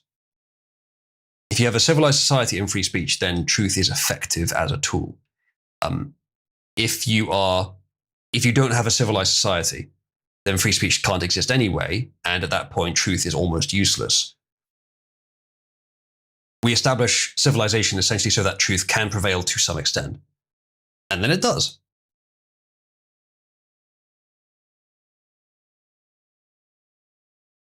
People have often said that the right should be just as sort of conniving and strategic as the left.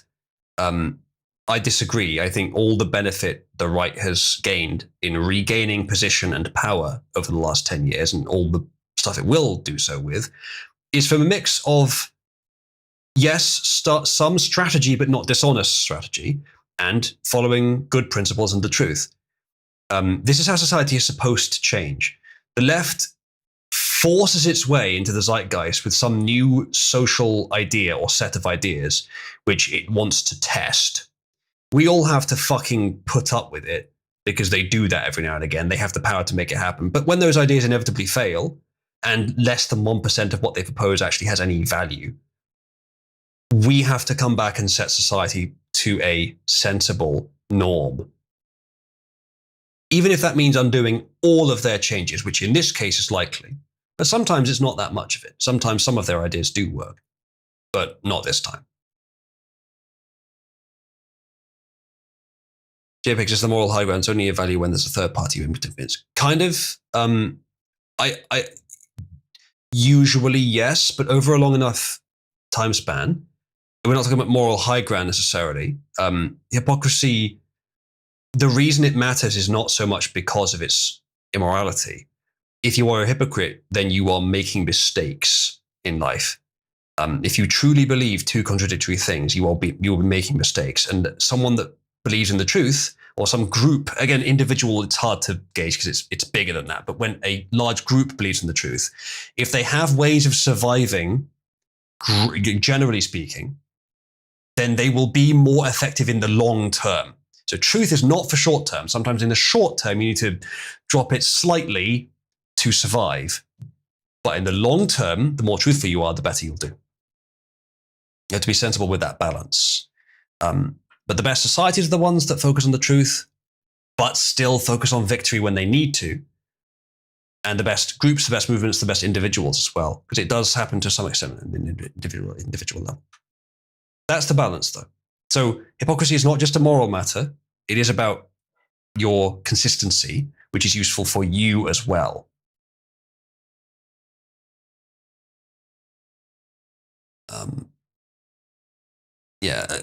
Achilles, no one is saying that claims of hypocrisy are effective in warfare. And even if you want to say cultural warfare, they are, actually, because cultural warfare does rely on there being an audience to convince. So yes, actually, claims of hypocrisy are. The claims of imagine if things were reversed. Yeah, that is actually an effective argumentative strategy. We, in the tip of the spear camp over here, got sick of it because it's obvious, but it's still very effective with normies to make the hypocrisy argument. So you should still make it. You don't have to make it, like, for example, in Cabal, that it's kind of passé because we don't need that kind of convincing anymore. It's kind of obvious. But if you're talking to normies, you absolutely should still say stuff like that. You absolutely should point to hypocrisy, because hypocrisy is actually a very good way of convincing people that someone's wrong. If they are definitely hypocritical, it's a very good way of convincing people on a deep level that they're wrong if they appear to be hypocritical.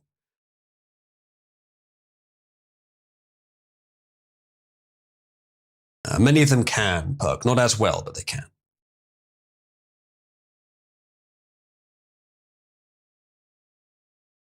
Nacho says, you must be better than your enemy no matter how tempting it is to sink to their level.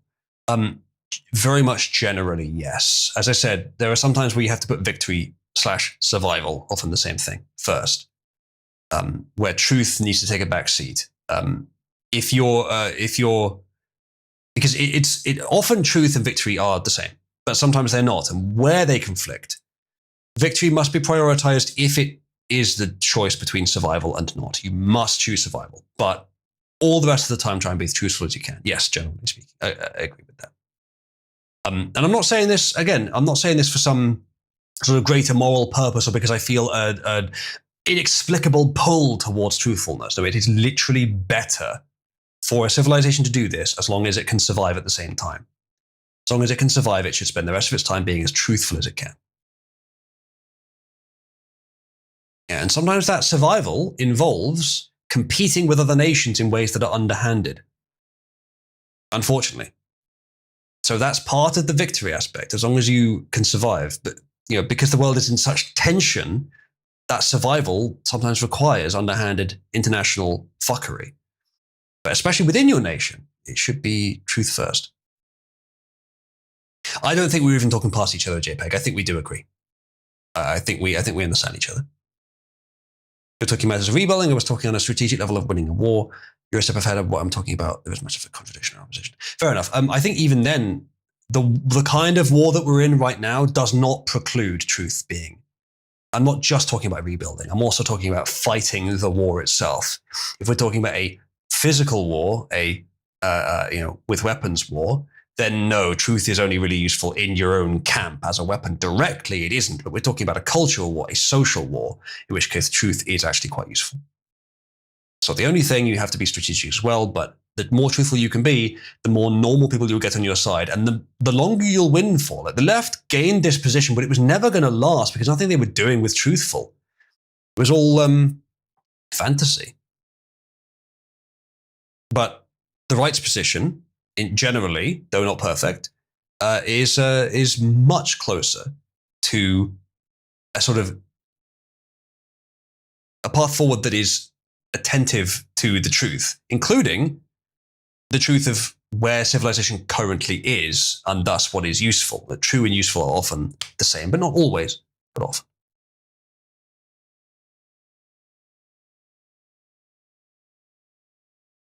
It's interesting.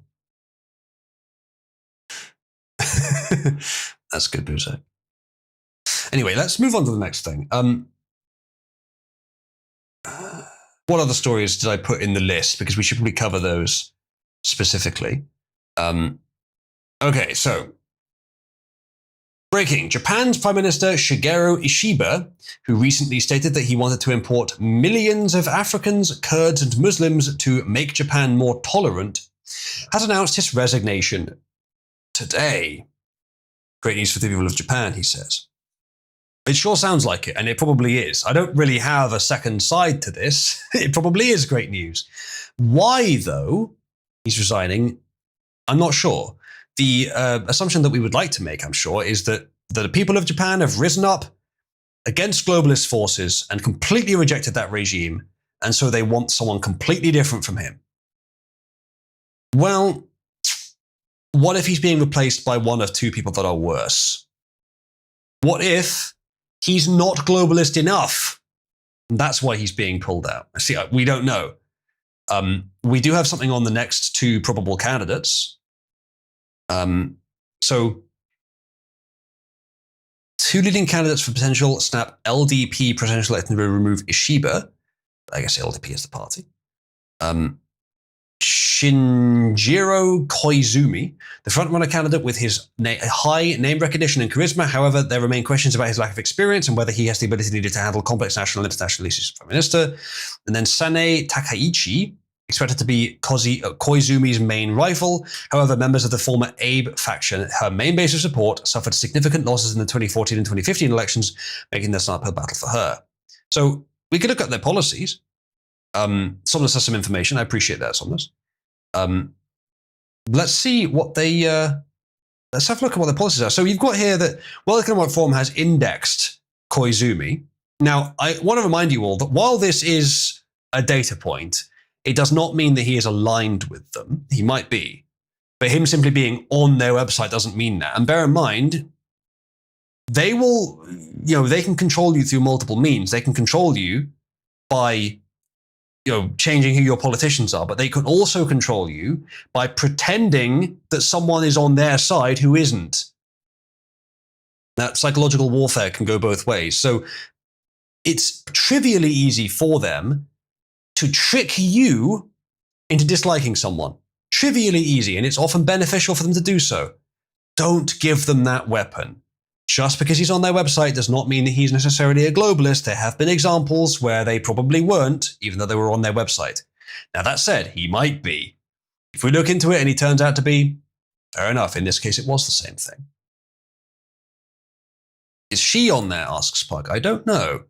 Koizumi is a WF stooge where Takaichi is a real conservative. So they're saying that Koizumi on the left is the globalist stooge and she is the conservative, which is not the way around I would have guessed, actually. Looking at her face, she looks like a Rick and Morty character with the eyes at totally different elevations, which is disturbing. Easy to announce the WF and 99% of the people on that site refuse to. I suppose so. Nacho says no woman should have any power. Chat, press 1 to permanently mute Nachos. Wasn't Kazumi close to handling a crisis? Shinajiro in there. Kazumi is a rare one. He could be Japan's Macron or Trudeau. I can't believe they'd let him go for an A protege, this one says. There's like a math piece for other members to talk through. Ask off the public where everyone works in the background. Mr. WF. Kazumi fans. So we can have a look. So Takeichi is the one I know less about at this point. Let's have a look. Oh look, early life. Oh, she's not Jewish, she's Japanese. Incredible. Okay, so political positions. Hardline conservative and hardline nationalist. That sounds good on the surface. Let's see what that specifically involves in Japan. She's expressed social conservative views, including opposition to same-sex marriage and support for requiring couples to share a surname after marriage. I guess that's a big issue in Japan. She said that a government gender equality plan in December 2020 could destroy the social structure based on family units. Takeichi also opposes the law being changed to allow for a woman to be able to become the emperor of Japan. Okay, that's interesting. So she seems on the surface fine. Have a look at him.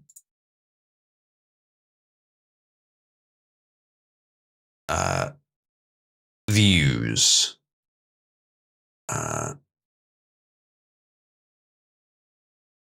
Okay, that's about visiting a shrine. Refused to comment on controversial remarks and comfort women, which were discussed among experts and historians rather than politicians. Nationalist shift as Chinese propaganda. Interesting. It stated that the government needed to wage a better public relations campaign while it focused on the successful implementation of Abenomics.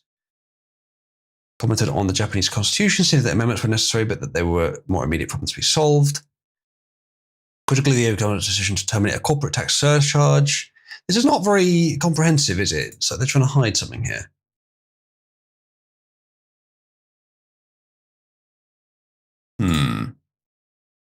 When asked for his position on same-sex marriage, he did not give a response.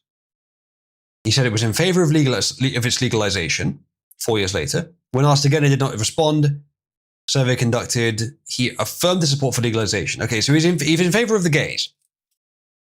Opposes a ban on corporate donations on political campaigns and parties, arguing that politics shouldn't be funded entirely by tax money. I disagree with you on that one, Koizumi. I don't think I don't think anyone should be able to pay off politicians. Now, call me crazy, chat, but press 1 if people being able to pay massive amounts to politicians could influence their opinions. Especially if it's a small number of politicians, a small number of corporations reliably making donations to the same parties every year. I think it's kind of nuts that America just allows that straight up. I don't know exactly how it works here, but I don't think it's anywhere near as open to that. In favor of allowing selective surnames for married couples, so that's apparently a big deal there. He claimed he would submit a bill. So nothing much on immigration here.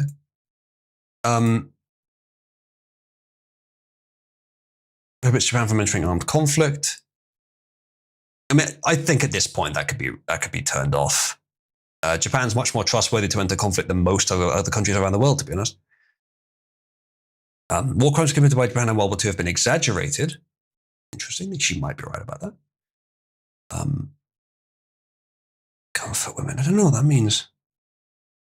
Vice chairperson parliamentary comes Shinto. Okay, so she's religious, or maybe she cites Margaret Thatcher as a role model. You know what? Good enough for me. Lib Party Envirofag. Let's see what the WF say about him then.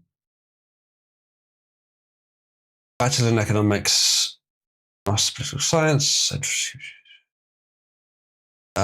There's not much here. There's one story about him, but it's about Japan plans to harness the power of government and business to create a decarbonization domino effect to become a carbon neutral country by 2050. And he's apparently involved in that. So I'm beginning to get the impression that he is the cuckier candidate. So yeah, I'm in favor of the weird looking woman. Chat, press 1 for weird-looking woman for Japan Prime Minister 2020 whatever. I would have to say that. Nachos, would you rather have the conservative woman or the globalist man? She looks less Indian than the man on the left. She does a bit, actually, yeah. He wrote the article, then fair enough, yeah. Keep her ideas and get a man to. Yeah, well, yes, maybe so. But if these are the options, and we have to choose between them, I'll choose her. Bring back Abe. Absolutely bring back Abe. But why are the women even an option? You would think that Japan would be more traditional than that, but yeah, either way, they are an option. So there you have it. All right, that's that story covered. All elections we showed with a UFC match, says the Duke. I mean, it would be different. I think there is a connection between wisdom and physical strength, but it's not that strong correlation. Maybe it was more in the past, but not so much now. But Abe in the Resurrection Chamber, absolutely. Oh, well, that's that story. Should we see what else we've got? What was the third one I put down as the story which we're covering this day? Ronald says testosterone and IQ never negatively correlate. They do. It's not massively strong, but they do. India flushed. Yes. Microsoft reports multiple international subsea cables were cut in the Red Sea, impacting the Azure cloud platform. Now, when they say cut, do they mean sliced by human hand, or do they mean they just stopped working? So it says, starting at 5:45 UTC on 6 December 2025, traffic traversing through the Middle East originating and or terminating in Asia or Europe regions may experience increased latency due to multiple undersea fiber cuts in the Red Sea. The disruption has required rerouting through alternate paths which may lead to higher than normal latencies. Now, this is somewhat obvious, but let me state clearly for the record. There were two incidents in... It was either the Mediterranean or another sea around the same area, where subsea cables were, I think in one case, actually cut, and in another case attempted to be cut by, you'll never fucking guess. You'll never fucking guess. Chinese boats. That doesn't mean it was them, as Ronald says, there's other possible causes. Seismic activity, I would imagine, could do it, but those cables are built pretty... those bussies are built forward tough. Israel or Iran, also potentially yes, but I believe the last two times were China, so I wouldn't be surprised. I'm curious to know what their motive is, but I'm sure that there's any number of potential motives there could be. I mean, China relies internally on their own internet. If they can make outside internet unstable, then they might induce other countries to take on a more intranet-based policy. It's just a guess. Red Sea is the channel that leads up to the Suez Canal, says Pug. Okay, I was going to guess the Argentinian Jewish mafia. Close. China is asshole, very true. Pretty sure plates moving and whatnot is the usual reason. No, fair enough. Yeah, I suppose that could do it. But the last two times there was a Chinese boat found right over it at exactly the point that it was cut. So I think you may be right sometimes, but not always. Current status, multiple international subsea cables were cut in the Red Sea. Our engineering teams are actively managing the interruption via diverse capacity and traffic rerouting, while also discussing alternative capacity options and providers in the region. Undersea fiber cuts can take time to repair. As such, we will continuously monitor, rebalance, and optimize routing to reduce customer impact. In the meantime, we'll continue providing daily updates this soon or sooner if conditions change.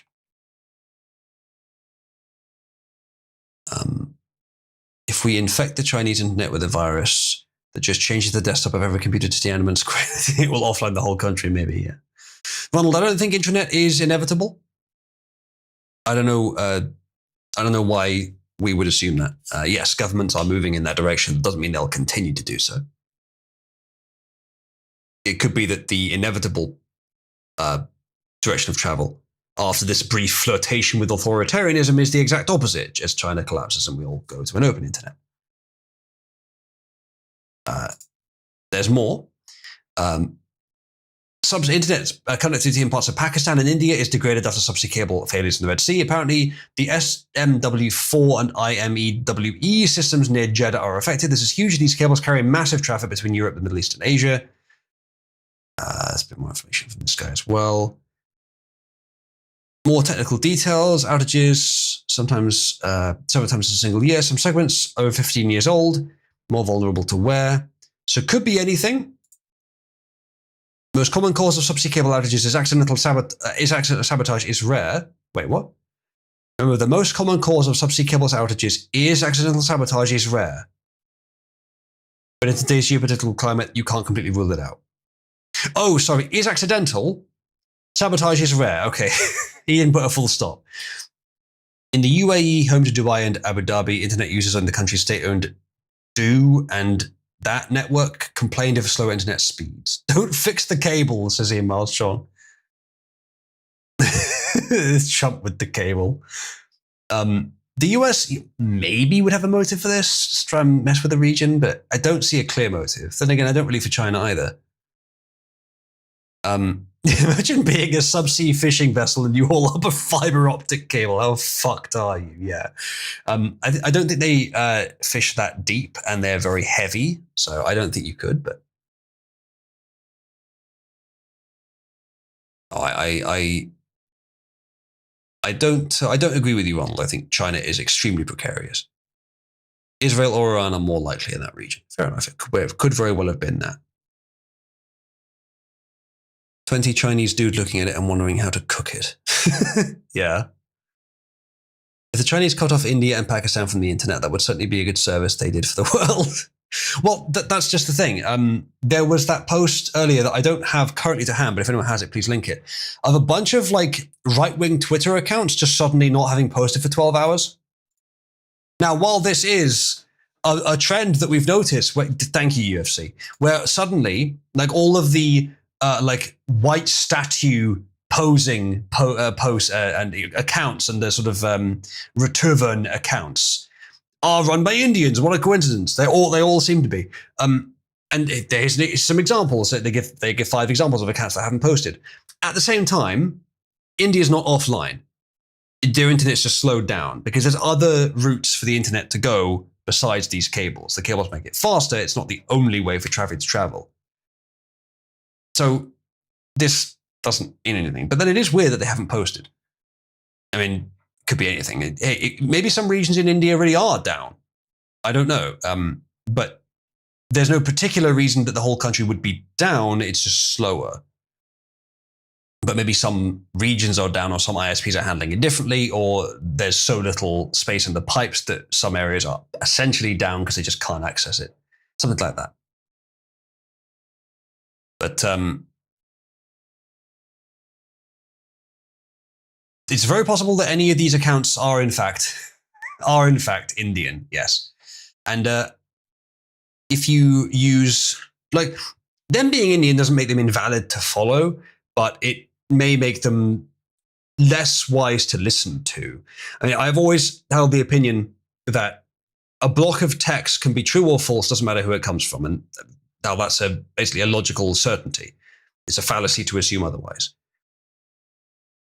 You may find it more likely that people of certain origins will produce blocks of text that are wrong. That's very possible. So you may inherently doubt whatever they produce more. But if you have the time and effort to read and assess everything that's written, an Indian could come up with something true just as well as anyone else could. But no one has the time for that. So yeah, I can understand you filtering for accounts that are from people that you would trust more. Ginger says, fun fact about these cables, they literally just drop them on the ocean floor and hope that nothing disturbs them. Imagine you drop some 3mm thick steel cable across the bottom of a swimming pool and then just walked away. It's a pretty close approximation to how these cables are laid in the ocean. The only time they ever get checked up on is when something goes wrong. Yeah, I pretty much knew that, and to be honest, that's exactly how I'd expect it to be done. I mean, what's the alternative? I mean, you could have them floating on the ocean, I suppose, but then you've got a massive line that no boats can cross. No, they kind of have to be dropped. And you wrap them with enough steel and other insulation that theoretically nothing should damage them. But eventually they would be. For just $5 a day, you can help to 550 on the internet. Yeah, it's good. Send some pikeys down, they'll take the lot, even the aluminium shielding off the fiber optic cables. Yes, indeed.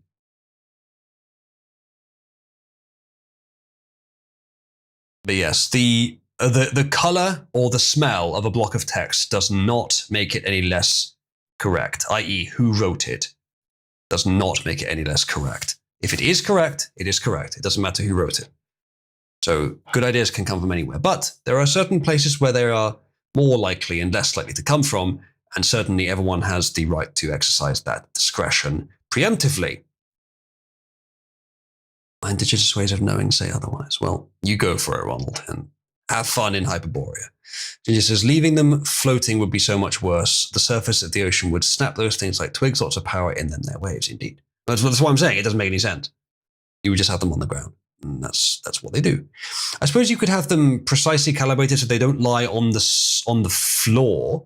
They have just enough buoyancy to be slightly above the floor of the ocean, but not touching it. I'm sure there's issues with that as well. It'd be very expensive.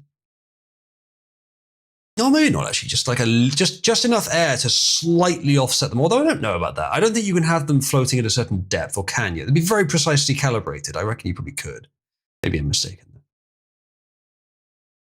If you can smell the text, you know who wrote it. Yeah, if you can smell the text, then whatever you've been presented the text on is perhaps not the best way. The text could still be right. If it's insincere and they're only writing it to cozy up to the whites before they carry on scamming us, I'd argue it's kind of incorrect. I'm not doubting that in the slightest. Nothing I said conflicts with that.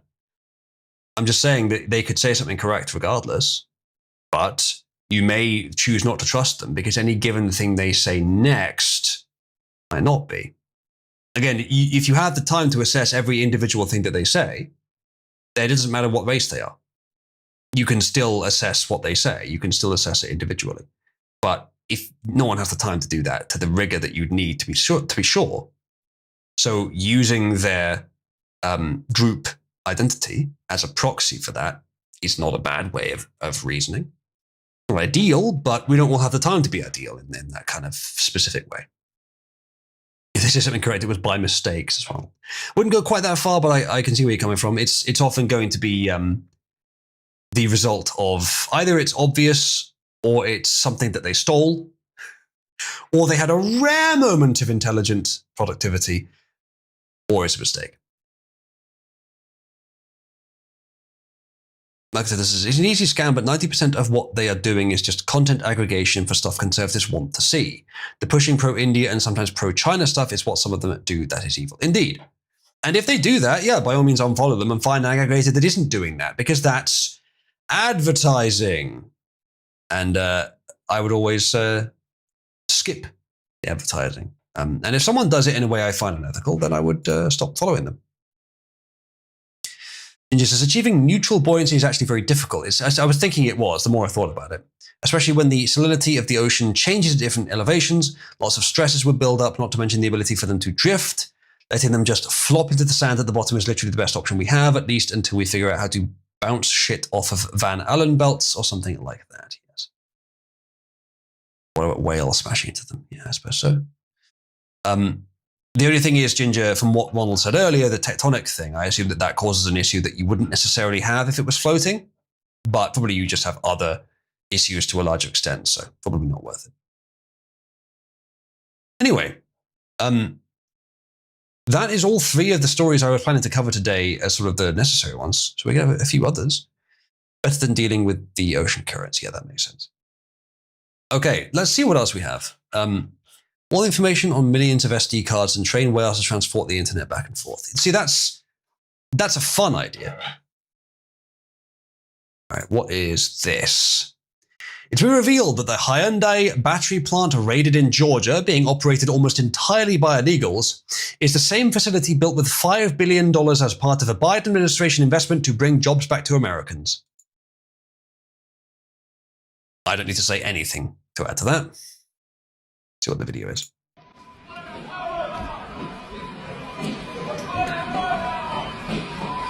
It's rare for me, because I am perhaps more empathetic than you'd guess. It's rare for me to feel such joy of people being alarmed and running away from danger. But I am very happy that this is happening. People? To be generous. But no, these people have had it way too easy for way too long. Now, individually, I have some sympathy because they come from shitholes. They had an opportunity to get into a country whose policy was to let them in.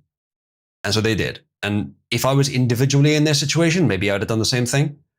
But I would know I was on borrowed time. I would know that this was going to happen. Less so do I want them to be running away afraid. Granted, some of them are not honest people who just was looking for a better life. Some of them are chances and bad people and criminals. So no, I don't mind if they're fearful. What I want is for the people that supported this practice to be fearful. I want them pissing themselves with fear. And I want them prosecuted.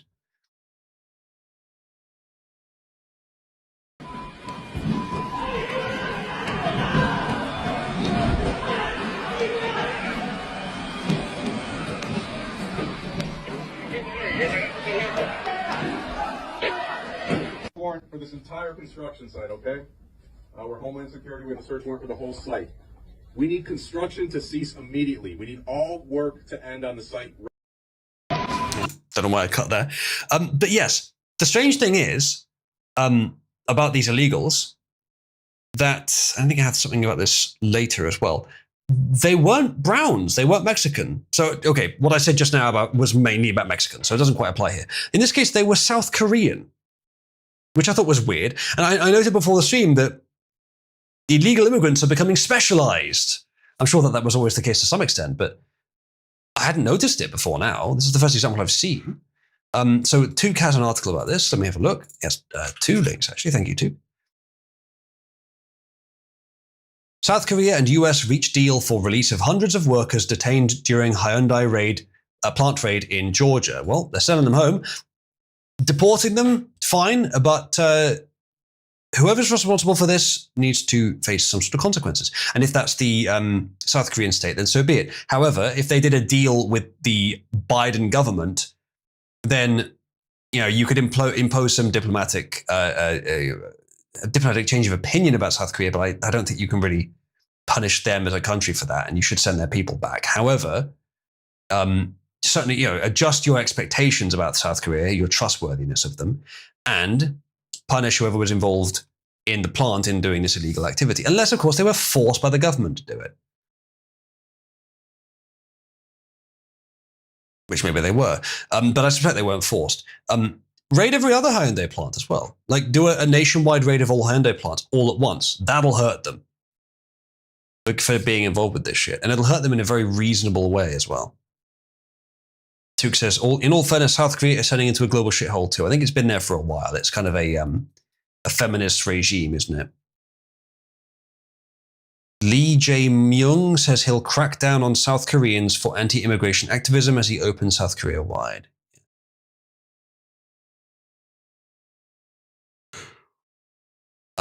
There's also this.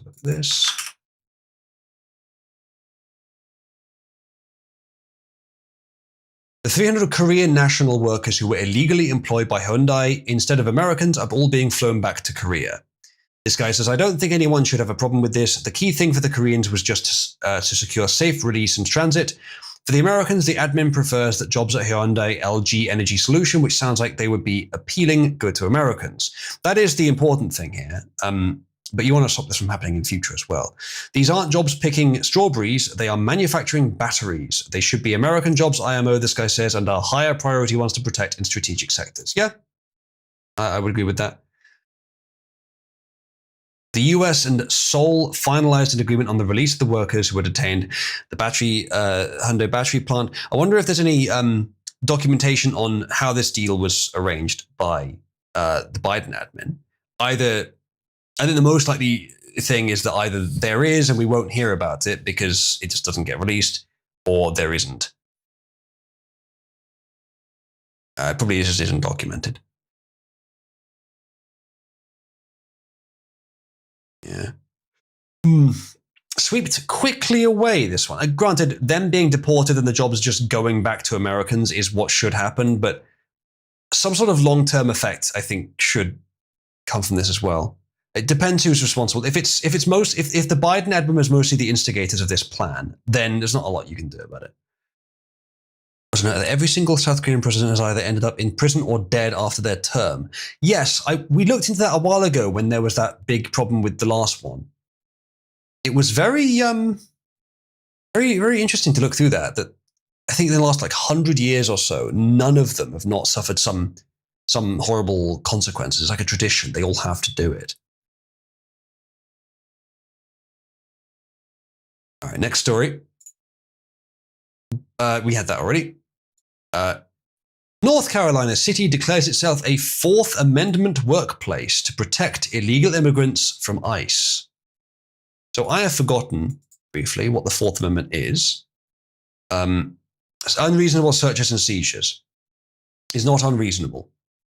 If you have any information that implies that they're illegal immigrants, I don't think that's unreasonable.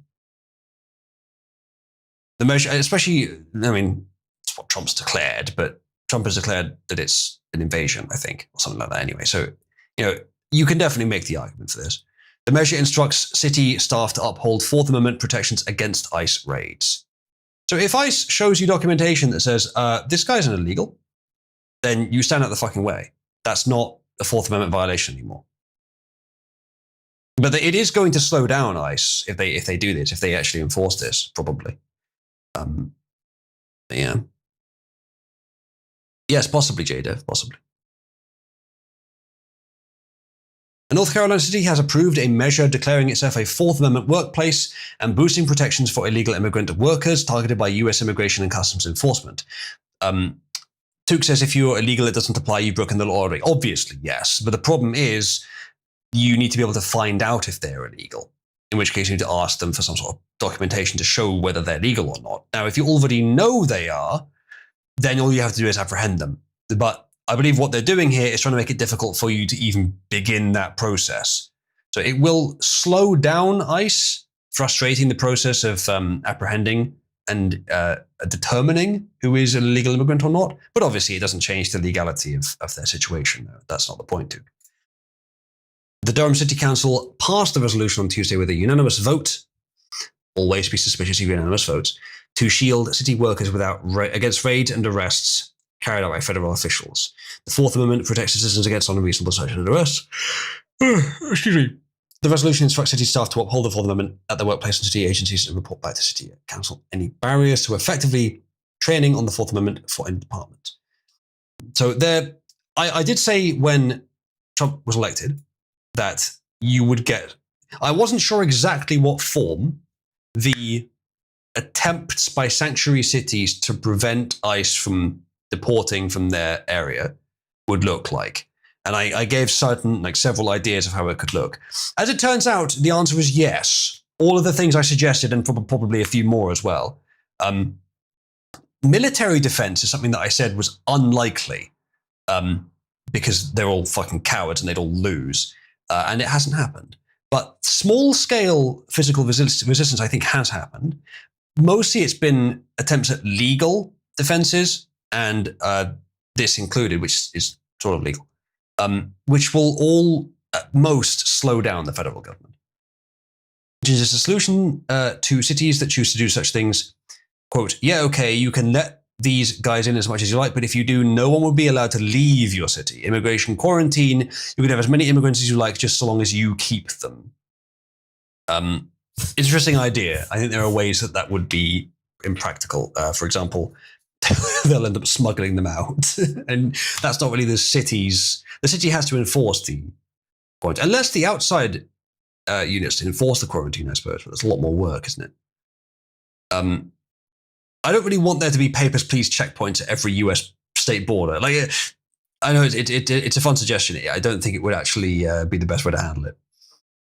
Besides which, it's a federal law, and once one city is broken it, you've got to fix it.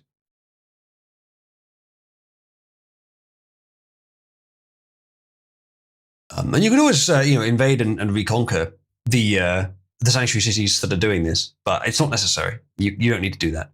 You can do it without. You can succeed without. Though perhaps it would be quicker. Then again, the war wouldn't be. It would take longer. Then again, not that long, because they're only cities. They probably surrendered before they fought, actually. I imagine most of the civilians and citizens and whatever, and even military people in the cities probably wouldn't stand up to defend their city being a sanctuary city. Maybe only about half of them would, if that. Ah, yes. Anyone that runs is an illegal. Anyone that stands still is a well-disciplined illegal. The resolution comes after 4 ICE agents in plainclothes showed up without warning at the Durham City County Courthouse in July to detain an illegal immigrant. Yeah. That was a while ago, I think. So yeah, excuse me. The Fourth Amendment thing, as I said, it probably would slow ICE down a bit in some cases, but it depends at what point the enforcement happens. It may be that the enforcement is more so done in post, as in judges deem certain cases illegal to frustrate the process, but ICE has federal authority, so they can just take them anyway, as far as I understand. Especially if they have evidence that they're illegal, the courts have nothing to know, like to stand at that point. So I think the only way this is going to be effective is if they have staff on hand who actively slow down ICE's not ingest, entry into the company workplaces to try and arrest ICE, to slow them down beforehand. And this is basically the North Carolina city mayor or whatever saying, you know that sovereign citizenship from years ago? Yeah, do that to ICE, because that'll piss them off. It's basically that. It's just going to slow them down a bit. Not even that much. Now, the last thing that the deportation process in the US needs right now is being slowed down. Needs to be sped up. But this is to be expected. And I don't think it'll slow them down by all that much. Next thing. Maybe so, Ginger. Jadis says people need to start being charged with treason. This is it's too debatable to say it's treason. This is the kind of thing where questions like this probably should be asked, because as much as we support the goal of ICE, if the situation was reversed, to use that expression, and the other side was doing something, which maybe we wouldn't disagree with the thing that they were doing, but we wouldn't trust them to do it properly. Now, we also have to have that position when it comes to Trump and the various levels of hierarchy below him. Are they conducting ICE in a fair and impartial way? And even further than that, is everyone in ICE on the ground operating in a fair and impartial way? Are they doing the right thing? No, probably not. There's probably a few instances where they're not. Now, I haven't observed any, and all the ones that have purported to have been wrong, when we look into it, it turns out they weren't. Much like the police brutality cases, there's like one in all that time that kind of was wrong, and it was one of the minor ones anyway. But where was I? Something. Yeah. We want to be sure that ICE are doing the right thing, and the way the US does that, the way the US makes sure that the government's doing the right thing, is through courts. So it should be assessed. But if it's a small local court, the federal government doesn't have to listen to them. It could escalate to the Supreme Court, but it hasn't. It's not likely to, because they're probably wrong. But there should be a process to determine it, to keep ICE honest. So I wouldn't say that this is treason. Some instances, some things they do might be, but this policy specifically, I don't think it's treason. Slowing down ICE it's not good for the overall goal. But it is good if it means that they only do that goal.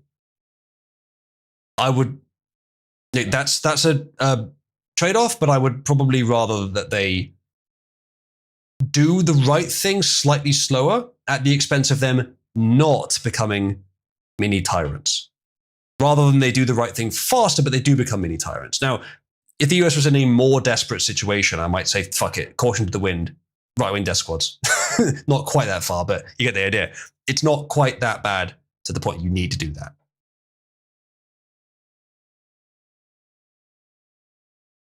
All right, next thing. Ohio is pushing a new bill that would give utility companies the ability to control and adjust customer thermostats during periods of high demand. The legislation aims to reduce strain on the state's power grid during peak usage, including summer heat waves and winter freezes. The program is described as entirely voluntary. And let me ask you this, if it's voluntary, what's the point? Oh, because it won't be voluntary for long. They just do it in stages. They introduce the ability to do this for if you want us to. And then they introduce some clever backhanded way to get it implemented non-voluntarily. So this is the only argument that you can make in favor of this is if they literally do not have the resources to supply energy or whatever to all the houses, then this is one way that you could reduce how much they each get, just to fit it into what is actually available. Now, it's one way of doing it. It's not the only way. Of course, you could just, the thermostat is left unaffected. It's still set to what they want. They just don't get the energy they need. Having it change the thermostat is a weird way of doing it. Now, maybe I've misunderstood this. Maybe they're not.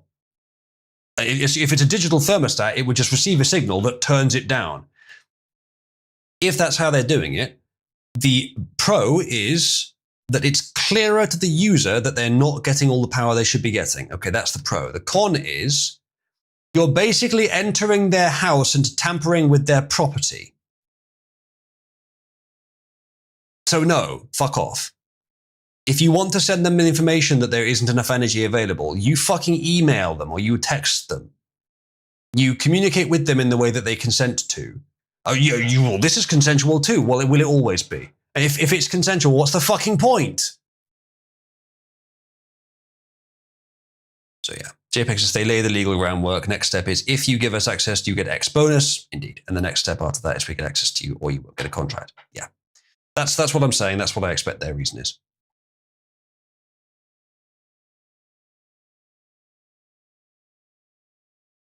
So yeah, and not a lot to add more to that.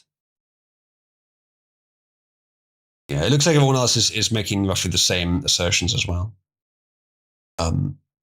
It's a weird one because it's kind of fucking blatant. But that's the thing. They push in very open and public evil under the guise of, well, it's okay because it's voluntary in this case, and because it's very public. People don't bat an eye when they hear very similar news later on because, oh, we heard that news. And it's not major because it happened in little chunks.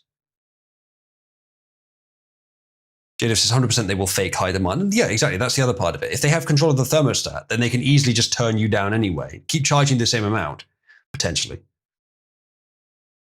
What constitutes high demand? Good question.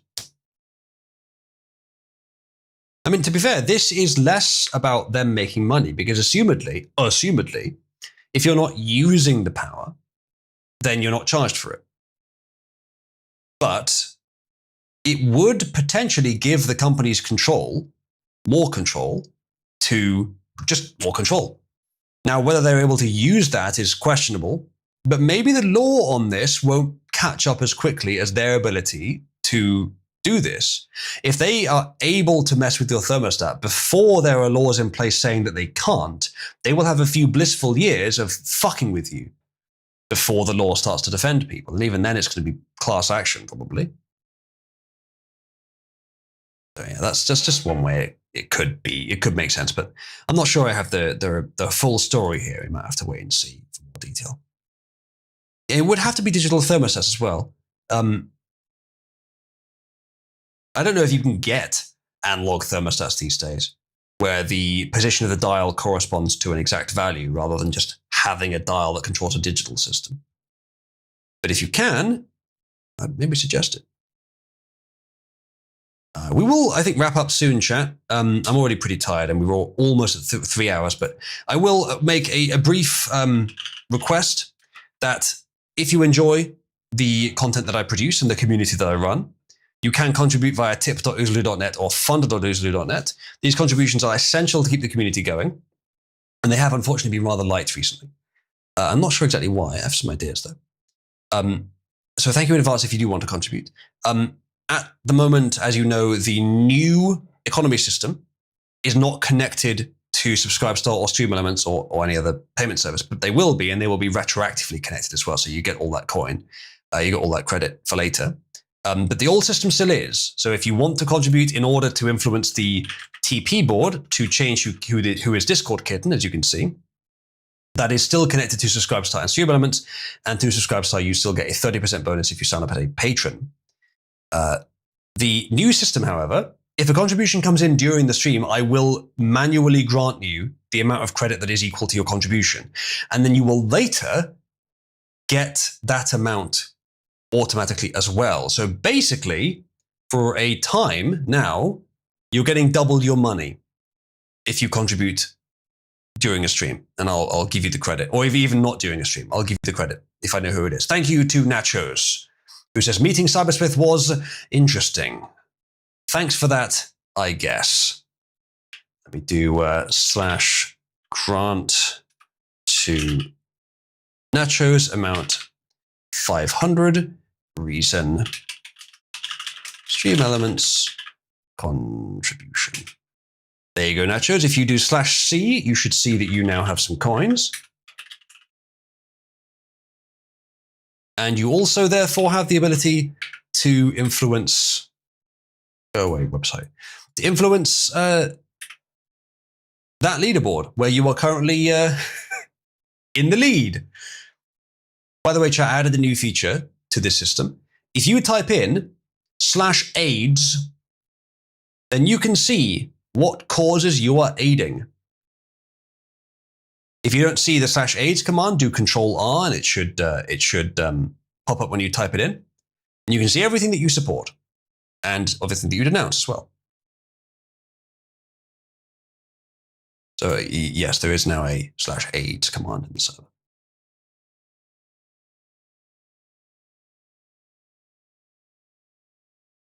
Right.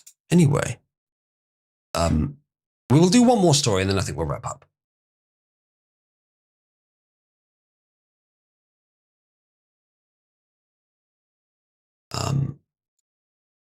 Right. Trump. Yeah, I have. I have. I'm not going to say it now, but yeah, I have. We're going to go into another place and straighten it out. And I will say this: I watched today. I didn't know that was continuing to go on, but Portland is unbelievable. What's going on in Portland? It's been, as far as I have heard from people. Pug, if the command doesn't autocomplete, do a Control-R. As far as I've heard from people, I don't know how much this has been true sort of constantly over the years, but after the major riots in Portland, it was still... Oh, okay, never mind. I know what happened. I never actually... Okay, sorry, chat. My mistake. I had AIDS in a testing mode where it was only available to me. Actually, I should make it available to... Yes, that's fine, I think. Give it a second for the thing to reload. Sorry, I had it in a testing mode where it was only available for me to run the command for testing, but now I am sharing my AIDS with all of you. I mean, now the AIDS command is available to everyone. Give it a second, it's almost finished rebuilding.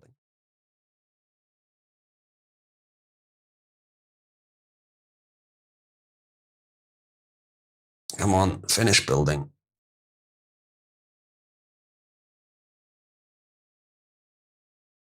There we go. Okay, it's up. If you do Control-R, you should see /AIDS now. Yes, as someone says, Portland never stopped being a hub of anti-fire violence. That's what I was going to say, yeah. I don't know, as I said, I don't know if there was some gap, but since the riots that were happening there years ago, right up until today, far as I know, it's still been consistent anti-fire violence the whole time. So yeah, you should all be able to do /AIDS now, and you may have to do a Control-R to get the command to pop up. But /AIDS should show up for you. Quattro, did the command work? And Pug as well. Works now, fantastic. So you should be able to adjust what you support if you want to. Nachos, if you want to if you want to do so, if you want to protect yourself, then you would type in that. That's if you want to reduce your chances of being cult bicycle. Of course, you can also do /support if someone else wants to make it more likely. The destruction of the city. Well, I'm going to look at it now because I didn't know that was still going on. This has been. Yes, Nachos, like that, but without the space.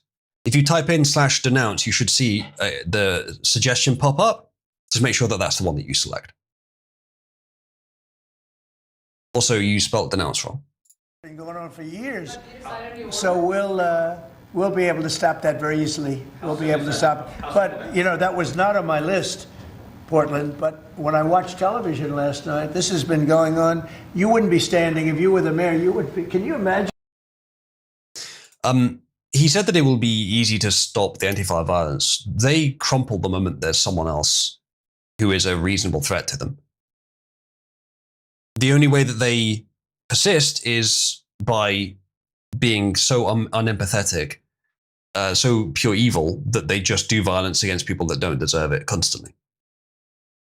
So as long as someone stands up to them, then they will fold immediately.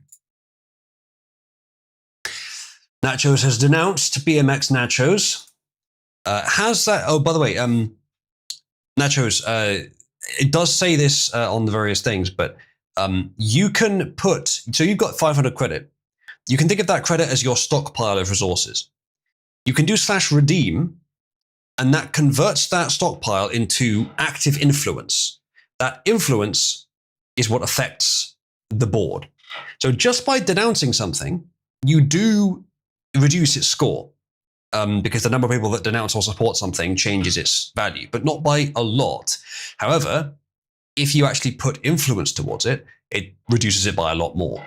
You can support or denounce as many things as you want, by the way. So you could support someone else for BMX. You could support BMX Nerd Wonder, your clone, and denounce BMX Nachos at the same time. And if you then redeem some of your 500 credit, it will significantly increase the influence that you have on the board.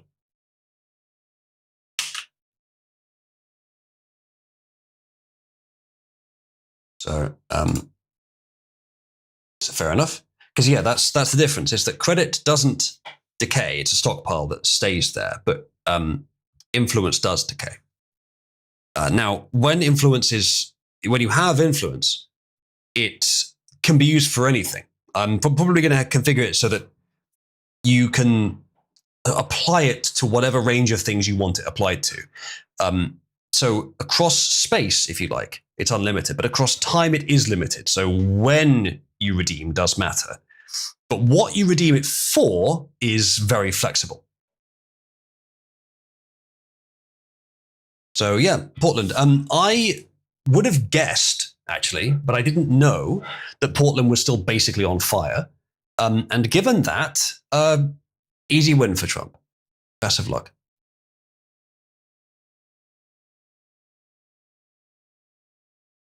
That explains a lot, Worf, including you being gay.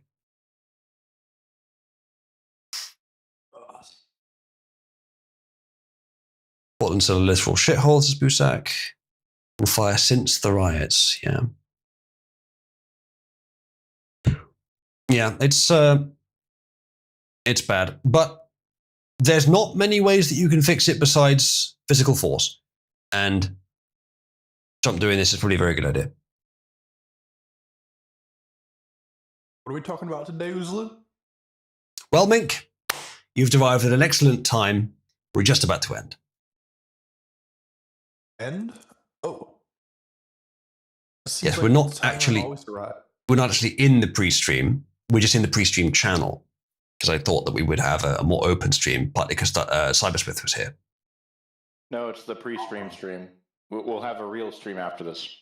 The pre-stream team? What I'm going to have after this is a real sleep. That's what's going to happen. Dude, I'm already very tired. Hours of sleep right now. I feel that. I just woke up. So I don't feel that. Now. You fucking asshole. Go to bed. Speaking of go to bed, we're past 3 hours, chat. That is going to be the stream for now. And we will return to the stories possibly next time, though I rarely get time to do that. Always have more stories than I can cover, except that one time in like 30 streams where I have less, not even 30, one time in like 200 streams where I have less stories than I need, and that's kind of awkward. But is that worth it? Should I try to just have like, how many did I cover today? Like 10 to 12 tabs out of out of about 50? Look, Cybersys Manifesto was very That's important, true. as was the lore about 9/11 being done by your mother. That is true. Now, if you think 8ball's joking about that, no, that is actually something Cybersmith said. That maybe we should consider that 9/11 was just a cover-up for a surprise birthday party. He was being serious when he said that as well. So for context, I have a friend who was born on September 11th. And I was jokingly saying that there would be some fucking, like, it's a coincidence, but obviously that doesn't mean that, 9/11 was his fault. And then Cybersmith comes in with the slam dunk of, no, actually, it was his mother's fault because she was planning a surprise birthday party, basically. I'm like, cool. And they did 9/11 to hide it. Now, Cybersmith is making like a sort of a hypothetical to demonstrate a point.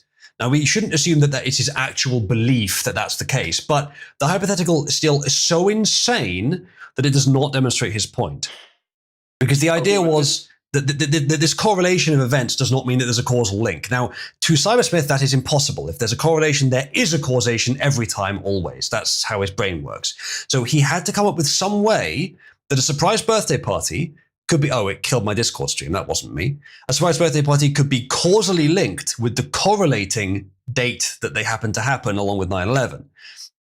So he had to come up with a way. And as it turns out, it's absurd. That's the reason 8ball posited it, because it makes 8ball's point that there can't really be a causal link there. But Cybersmith had to find one, and that was the least insane causal link he could find. Yeah. But the point you figure out your mom is Bush. No. But it is worth pointing out, I feel, for further context, that he said this immediately after discussing cock cages in the UK as a genuine economic strategy by selling quote-unquote bespoke versions of them. And also you get like the people wearing them only have like 2 to 3 months without washing their penis with them on. Because this definitely goes well. I think for the people that missed the beginning of the stream, this will be what we discuss in the post-stream chat. But for now, I think I'm going to wrap up the stream. If you want to hear more about the insanity 8ball was just referencing, it's at the beginning of this very stream. Or hop into Cabal and we'll chat about it after the stream.